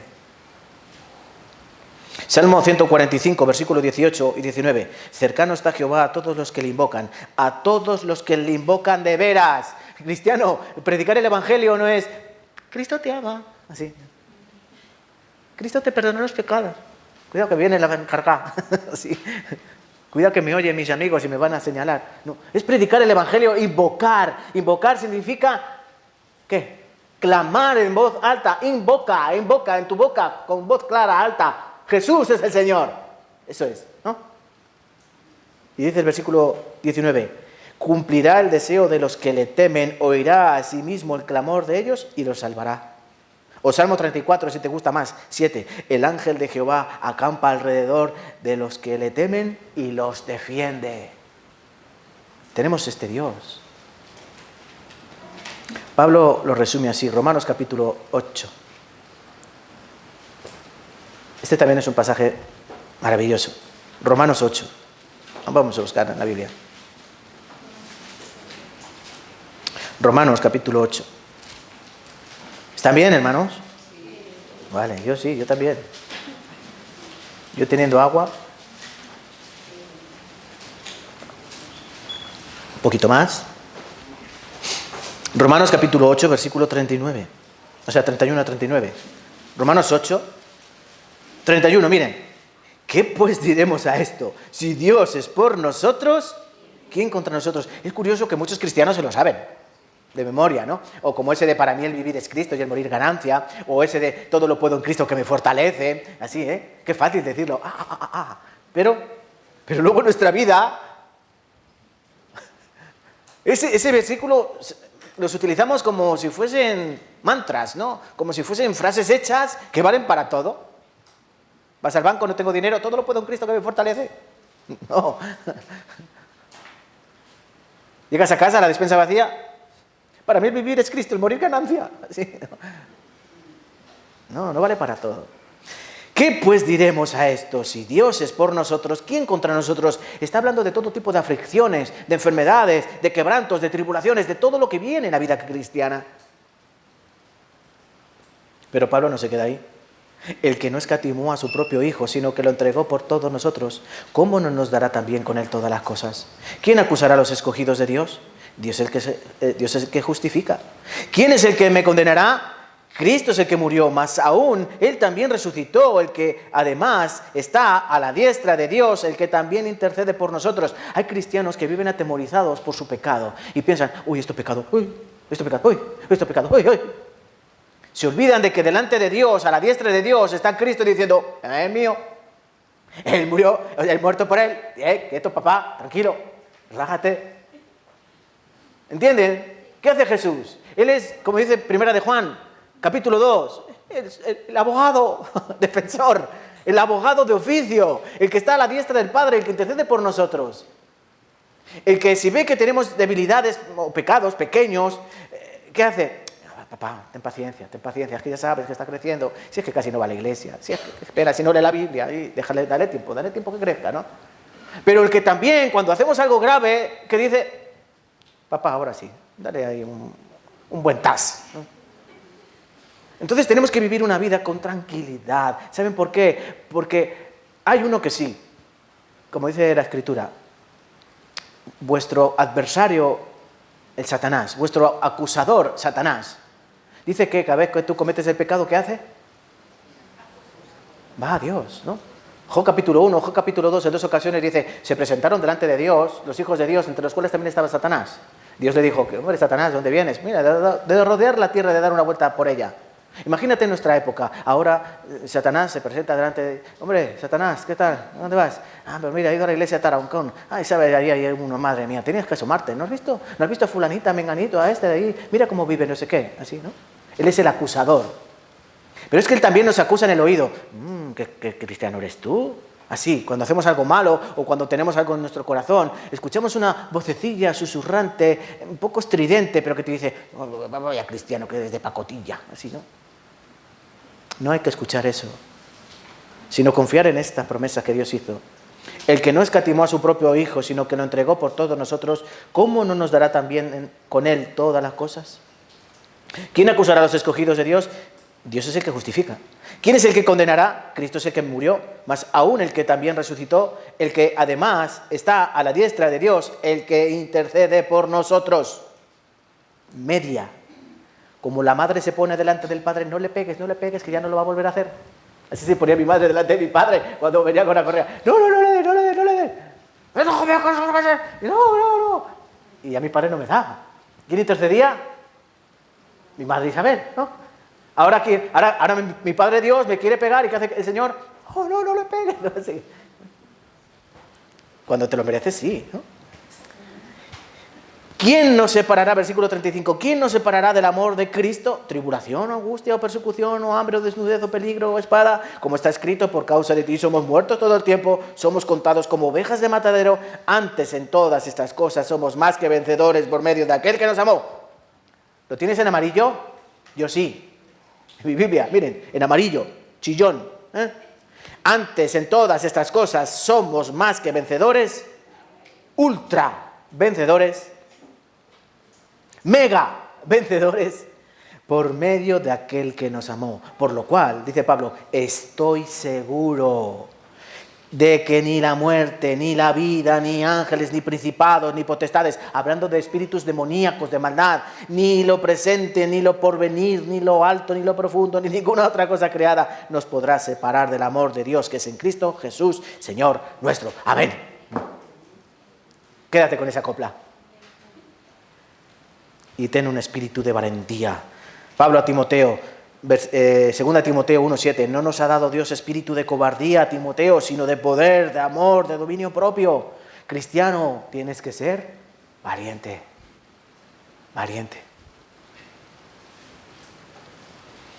Quinto, no llego. El temor de Dios, también importante, nos ayuda a evitar el pecado. ¿Qué hace el temor de Dios en nosotros? Hemos dicho, en primer lugar, Dios nos da el temor, ¿no? Él produce el querer como el hacer. En segundo lugar, con el temor de Dios produce en nosotros humildad. En tercer lugar, el temor de Dios nos conduce y nos enseña a la obediencia. En cuarto lugar, ¿qué? ¿Lo han apuntado? Se lo he dicho, ¿no? Desarrolla la valentía en cuarto lugar, ¿no? Vale. Ahora, en quinto lugar, nos ayuda a evitar el pecado. ¿Qué quiere Dios de nosotros? Temor de Jehová. ¿Y qué es el temor de Jehová? Apartarse del mal y obedecer los mandamientos. Entonces, Proverbios 8:13, el temor de Jehová es aborrecer el mal. La soberbia, la arrogancia, el mal camino, la boca perversa, aborrezco. Eso es Dios hablando, ¿no? Proverbios 8:13, el temor de Jehová es aborrecer el mal. Entonces, el temor de Jehová nos ayuda a apartarnos del pecado, no acercarnos al pecado, sino al contrario, apartarnos del pecado. ¿Qué ocurre con las personas que cometen pecado como quieren? Siendo cristiano. Eres cristiano, pero pecas cuando quieres y como quieres. ¿Qué significa? Dos cosas. Ni tienes temor de Dios, ni tienes amor a Dios. Ni tienes temor, ni tienes amor. Porque vives como a ti te da la gana. Entonces, ni amor, ni temor, ni amor. Y eso es muy peligroso. Hablando del que crucificaron al lado de Cristo en la cruz, bueno, crucificaron a dos. Dice Lucas 23, habla de los dos malhechores, ¿no? Dos malhechores que al principio de ser crucificados juntamente con Cristo, dice la Escritura que los dos se injuriaban, ¿no? Sálvate, sálvanos, ¿qué haces? ¿Qué haces? Nada, no sé qué. ¿Tú quién eres? Venga, no dices que eres hijo de Dios. Sálvate, sálvanos. Sí, ¿no? Pero pasando las horas, el corazón de uno de ellos cambió, ¿no? ¿Y qué fue la expresión de este? Versículo 40 del capítulo 23 de Lucas, respondiendo el otro le reprendió, diciendo, ¿ni aún temes tú a Dios estando en la misma condenación? O sea, estás en ese lugar y no temes a Dios. Hay personas que ni así temen a Dios, aun estando en la misma puerta de la muerte temen a Dios. Es curioso cuando el libro de Apocalipsis nos habla de todas las catástrofes que van a ocurrir en la tierra, del fuego que caerá, del granizo que caerá, de las plagas que vendrán, del meteorito, de todas las plagas que Dios castigará a la tierra. En varias ocasiones dice, pero los hombres no se arrepintieron. Pero los hombres no se arrepintieron. El hombre necio nunca se arrepiente. Nunca se aparta del pecado, aunque vea la muerte o la sombra de la muerte sobre sus pies. Entonces, cometer pecado grave, hermanos, con premeditación, como diría un abogado, con premeditación y alevosía, vuelvo a repetir, cometer pecados con premeditación y alevosía son una evidencia clara de falta de temor a Dios y falta de amor a Dios. Entonces tienes que examinar tu vida.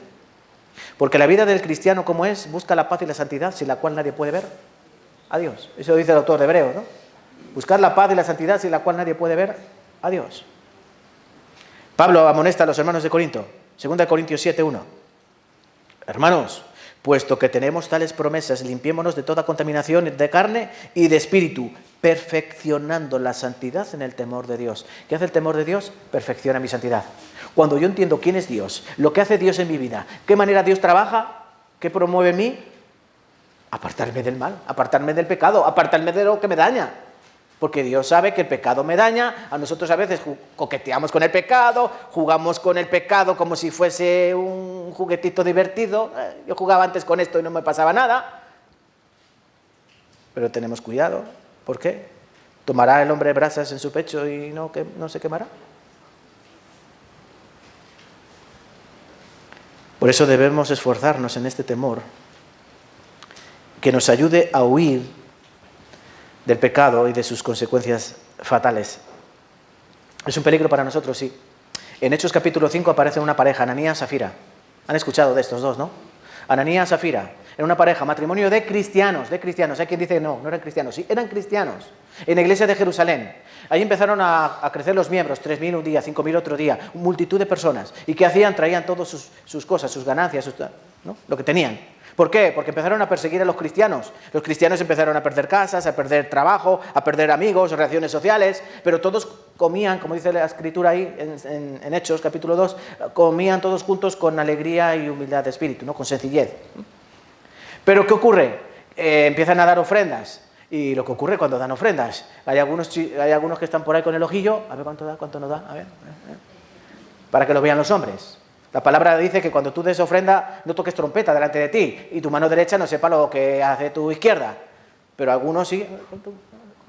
Y esto Ananías y Zafira dijeron, mira, esta ha dado nada, y fulanita ha dado. No, espérate, cariño, vamos a vender la heredad, ¿vale? Pero vamos a hacer una cosa, no vamos a dar todo, que es mucho, vamos a dar una parte, ¿vale? Vale, no se lo digas a nadie, no. Entonces, ellos vendieron una heredad y trajeron una parte, no toda, pero ellos dijeron, mirad, hemos vendido nuestra heredad, lo traemos todo, mira, aquí lo ponemos en la ofrenda, en la ofrenda. Sí. ¿Qué ocurrió? Dios los mató, ¿o no los mató? Primero él, Ananías. ¿Qué le dicen los hermanos? ¿Por qué has querido engañar al Espíritu? Vamos a buscar este pasaje. Hechos, para no decirles palabras que no están escritas. Hechos 5.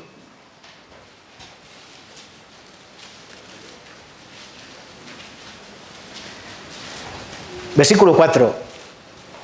Y dijo Pedro, Ananías, ¿por qué llenó Satanás tu corazón para que mintieses al Espíritu Santo y sustrajeses del precio de la heredad? Él dijo, vamos a dar tanto, vamos a vender la heredad, pero no dieron una parte. Esto todo, pero no era todo, se habían quedado con parte de eso, ¿eh?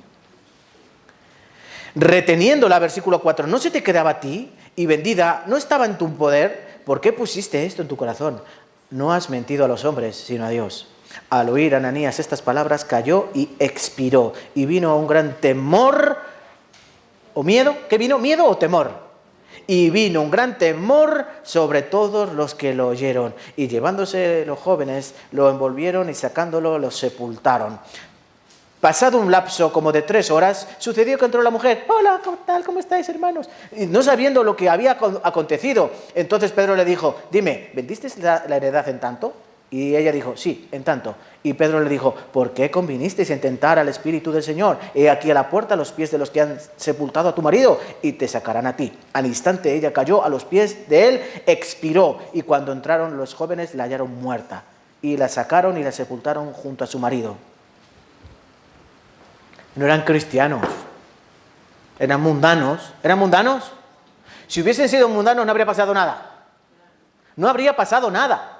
Dios los habría seguido. Haced lo que queráis, robad, haced tal. Pero el día del juicio, mira sobre vosotros, infierno eterno. Pero como eran hijos de Dios, Dios que quería promover en los hermanos de Jerusalén, temor a Jehová. Versículo 11. Y vino gran temor sobre la iglesia y todos los que oyeron estas cosas. Muere el marido, hubo temor. Muere la mujer, hubo gran temor. Y vino gran temor sobre los que oyeron estas cosas. ¿Qué promovió eso? Apartarse del pecado. ¿Por qué? Porque hay pecado de muerte. Hay pecado que no es de muerte. Tú dices una mentira. Imagínate, dices una mentira y estás mirando al cielo a ver si te cae un rayo, ¿no? No, ese no es pecado de muerte. Pero hay pecado que sí es de muerte. Como por ejemplo el pecado de adulterio, fornicación, así, ¿no? Primero de Corintios habla de un joven que estaba durmiendo con la mujer de su padre. Pablo dice, el tal sea entregado a Satanás a fin de la destrucción del cuerpo, pero que su espíritu sea salvo, ¿no? Es un salvo, pero que está acostándose con la mujer de su padre. Está débil, está cometiendo pecado, pero Pablo que dice, que sea echado fuera. No lo tengáis ahí en la iglesia, sacadlo fuera. Para que muera. Porque si él sigue pecando de esta manera, yo lo mato. ¿O no? ¿Qué hace un padre cuando ve que sus hijos están haciendo maldades? ¿Qué hace un padre? Lo coge de la oreja, pa' casa, así, ¿no? ¿Sí o no? Tú pa' casa. Pues ¿qué hace Dios con un hijo de Dios, un cristiano que está en el mundo viviendo como un mundano? ¿Qué hace Dios? Y encima ese que dice ser cristiano, vive como un mundano, sigue diciendo, pero soy cristiano, voy a la iglesia. Dios que dice, no vas a blasfemar mi nombre, vete para casa. ¡Pum! Y se lo lleva para casa. ¿Qué ocurría que también en 1 Corintios, cuando nos habla de la Santa Cena? Dice que algunos iban a beber vino y a comer pan. Pero no iban a beber vino, iban a emborracharse. ¿Y qué dice la Escritura? Dice que algunos duermen. Dios los castigó con la muerte por ir a la iglesia a emborracharse. ¿Eran cristianos? Sí, pero Dios los castigó. ¿Cómo? Primero Dios castigó poco. Luego, pero Dios si ve que sigues ahí, ¿Dios qué hace? Para casa. Entonces el temor de Dios que nos obliga a apartarnos del mal, a apartarnos del pecado. Vale. Proverbios 3:7. No seas sabio en tu propia opinión, teme a Jehová y apártate del mal, porque será medicina a tu cuerpo y refrigerio para tus huesos. Y terminamos ya con el último sexto, y perdone que me he extendido, pero yo sé que es necesario, y para eso lo he hecho, ¿no? En sexto lugar, el temor a Jehová desarrolla, fomenta un servicio correcto a Dios. ¿Has entendido? ¿Sí? El temor a Dios hace que los hijos de Dios quieran servir de manera correcta a Dios. Aquí hay muchas personas, ¿no? Pero la mayoría o no quieren o no pueden servir. O no quieren o no pueden. El que quiere, a lo mejor por su situación de vida no puede. ¿Sí? Y otros literalmente no quieren, porque saben que servir, ser un servidor, ya requiere de ciertos sacrificios, ciertas responsabilidades, ciertos riesgos, porque mira cómo está el pastor, cada día más calvo, más arrugado, eso es porque lleva mucha carga, mira los hermanos, los servidores, cada día con más problemas, mira ahora no se habla con este hermano, no sé cuántos, entonces alguno que dice, sentadito estoy más guapo, y no quieren servir. Pero ¿qué nos dice la palabra? Bueno, un servidor tiene que tener temor a Dios. Si no, no vale para servir. Literal, así. Si un servidor no tiene temor a Dios, no vale para servir. Y hay ejemplos. Por ejemplo, Jetro, el suegro de Moisés, cuando llegó allá al desierto, antes del desierto, cuando llega a buscar a su yerno, y lo ve que está al cargo de tantísima gente, 2 millones de personas, ¿qué le dice Jetro? Tú estás loco, ¿eh? Tú vas a morir, te van a matar porque aquí hay mucha gente, y todos vienen a pedirte consejo, todos, madre, no te comes el turrón, así, tú no llegas a Navidad. Y le dio este consejo, Éxodo 18, 21. Además, escoge de entre todo el pueblo varones de virtud, temerosos de Dios, varones de verdad, que aborrezcan la avaricia, y ponlos sobre el pueblo por jefes de millares, de centenas, de 50 y de 10. Es decir, hay que tener jefes de distrito, sino como de 10, de 50, de 100, de 1000. ¿Para qué? Para organizar el trabajo, que todo no caiga sobre ti. Pero ¿cómo tienen que ser? Temerosos de Dios. El rey Josafat, también en Segunda de Crónicas, también buscó hombres temerosos de Dios. O Nehemías, capítulo 5, versículo 15, dice así la palabra, Nehemías 5, 15. Pero los primeros gobernadores que fueron antes de mí abrumaron al pueblo y tomaron de ellos por el pan y por el vino más de 40 siclos de plata. Y aún sus criados se enseñoreaban del pueblo. Pero yo no hice así, a causa del temor de Dios. Miren, un servidor que no tiene temor de Dios, ¿sabe qué puede tener? Orgullo en su corazón. Ahora soy presidente, ahora soy presidente de distrito, ahora soy servidor, ahora soy servidora. Cuidado, ¿eh? Así. Puede tener ese corazón. Y cuando la iglesia es más grande, mucho peor. Alguna servidora puede creer que es la dueña. ¿Quieres hacer lo que yo digo? Sí. Somos de la comisión de las mujeres y aquí mandamos. Pero Nehemías dice, no. Esos son los del mundo, los gobernadores, que tomaron de ellos pan, vino, por más de 40 ciclos. Dice, pero yo no. Nehemías, que era el gobernador, pero dice, yo no. ¿Por qué? A causa del temor de Dios. Un servidor tendrá temor a Dios y hará las cosas conforme a ese temor. Tendrá cuidado, cuidará de los hermanos con mansedumbre, con templanza, no con avaricia, no para enorgullecerse, no para hacer las cosas a su gusto, a su manera, que hará las cosas según el corazón de Dios. Se apartará del pecado, vivirá una vida de obediencia, etcétera, etcétera, etcétera. ¿Vale, hermanos? Yo ya me he cansado. ¿Hemos aprendido del temor de Dios? ¿Han aprendido? Yo también, mucho. Tenemos que tener más temor a Dios y más temor de Dios. Vivir una vida de obediencia, apartándonos del pecado, para que el temor de Dios brille más en nuestros corazones. No miedo, no miedo. No hay que tenerle miedo que viene el hombre del saco, pero hay que decir, no, Dios está por encima de todas las cosas y Él me ayudará. El temor de Dios es confiar en Dios, ¿vale? Entonces, con esta palabra vamos a terminar y vamos a orar dándole gracias a Dios. Vamos a orar.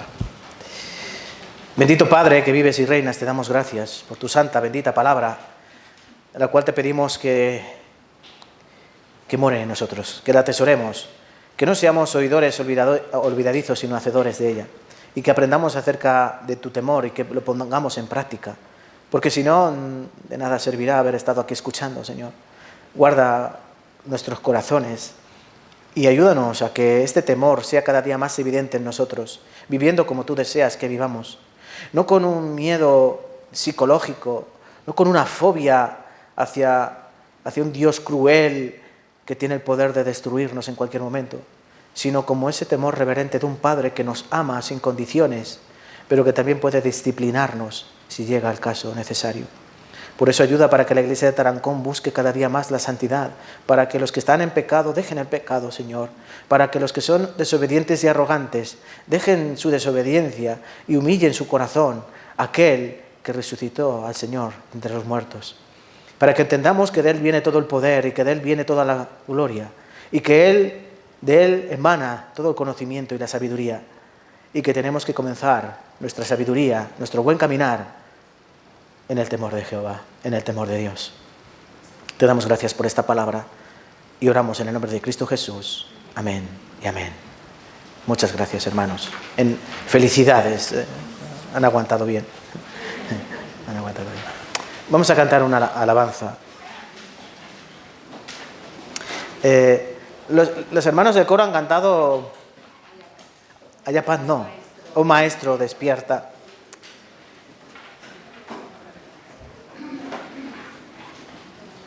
Esos hombres en aquella barca tenían miedo de perecer, aunque eran pescadores experimentados,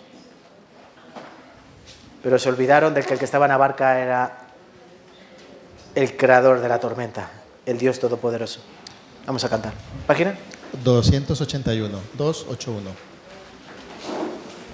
Página 281.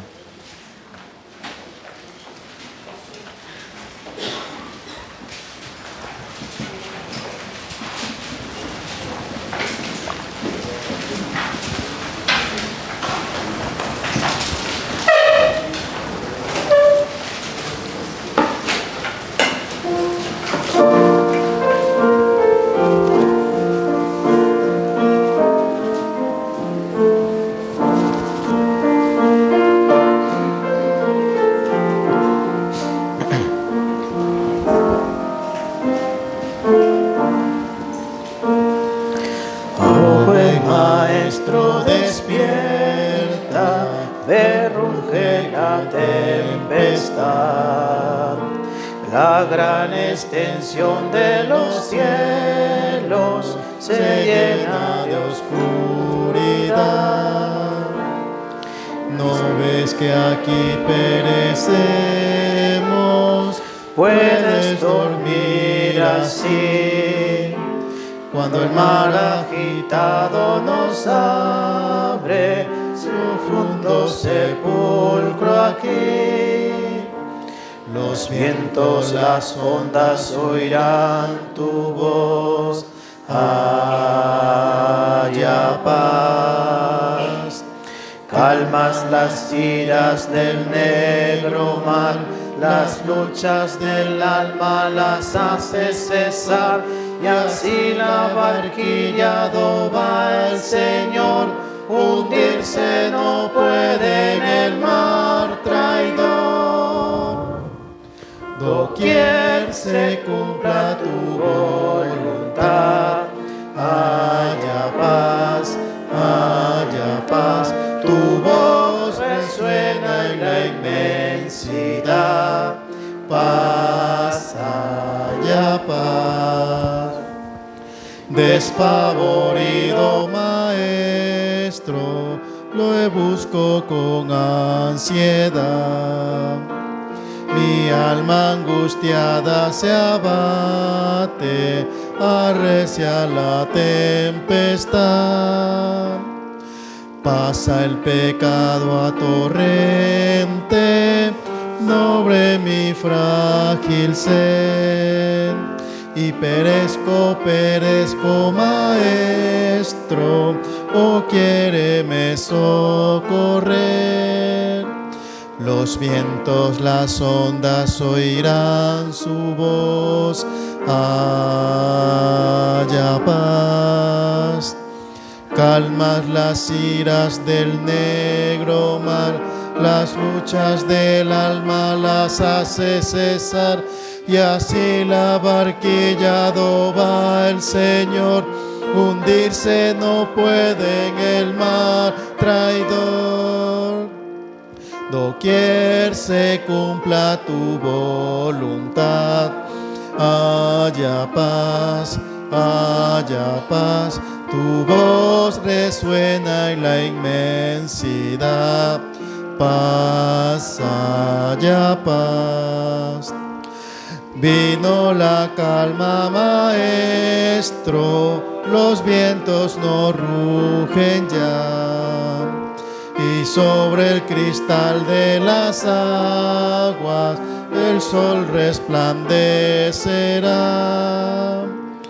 Cristo prolonga esta calma, no me abandones más. Cruzaré los abismos contigo al puerto de eterna paz. Los vientos, las ondas oirán tu voz. Haya paz. Calmas las iras del negro mar, las luchas del alma las hace cesar, y así la barquilla do va el Señor, hundirse no puede en el mar traidor. Doquier se cumpla tu voluntad, haya paz, tu voz resuena en la inmensidad. Paz, haya paz.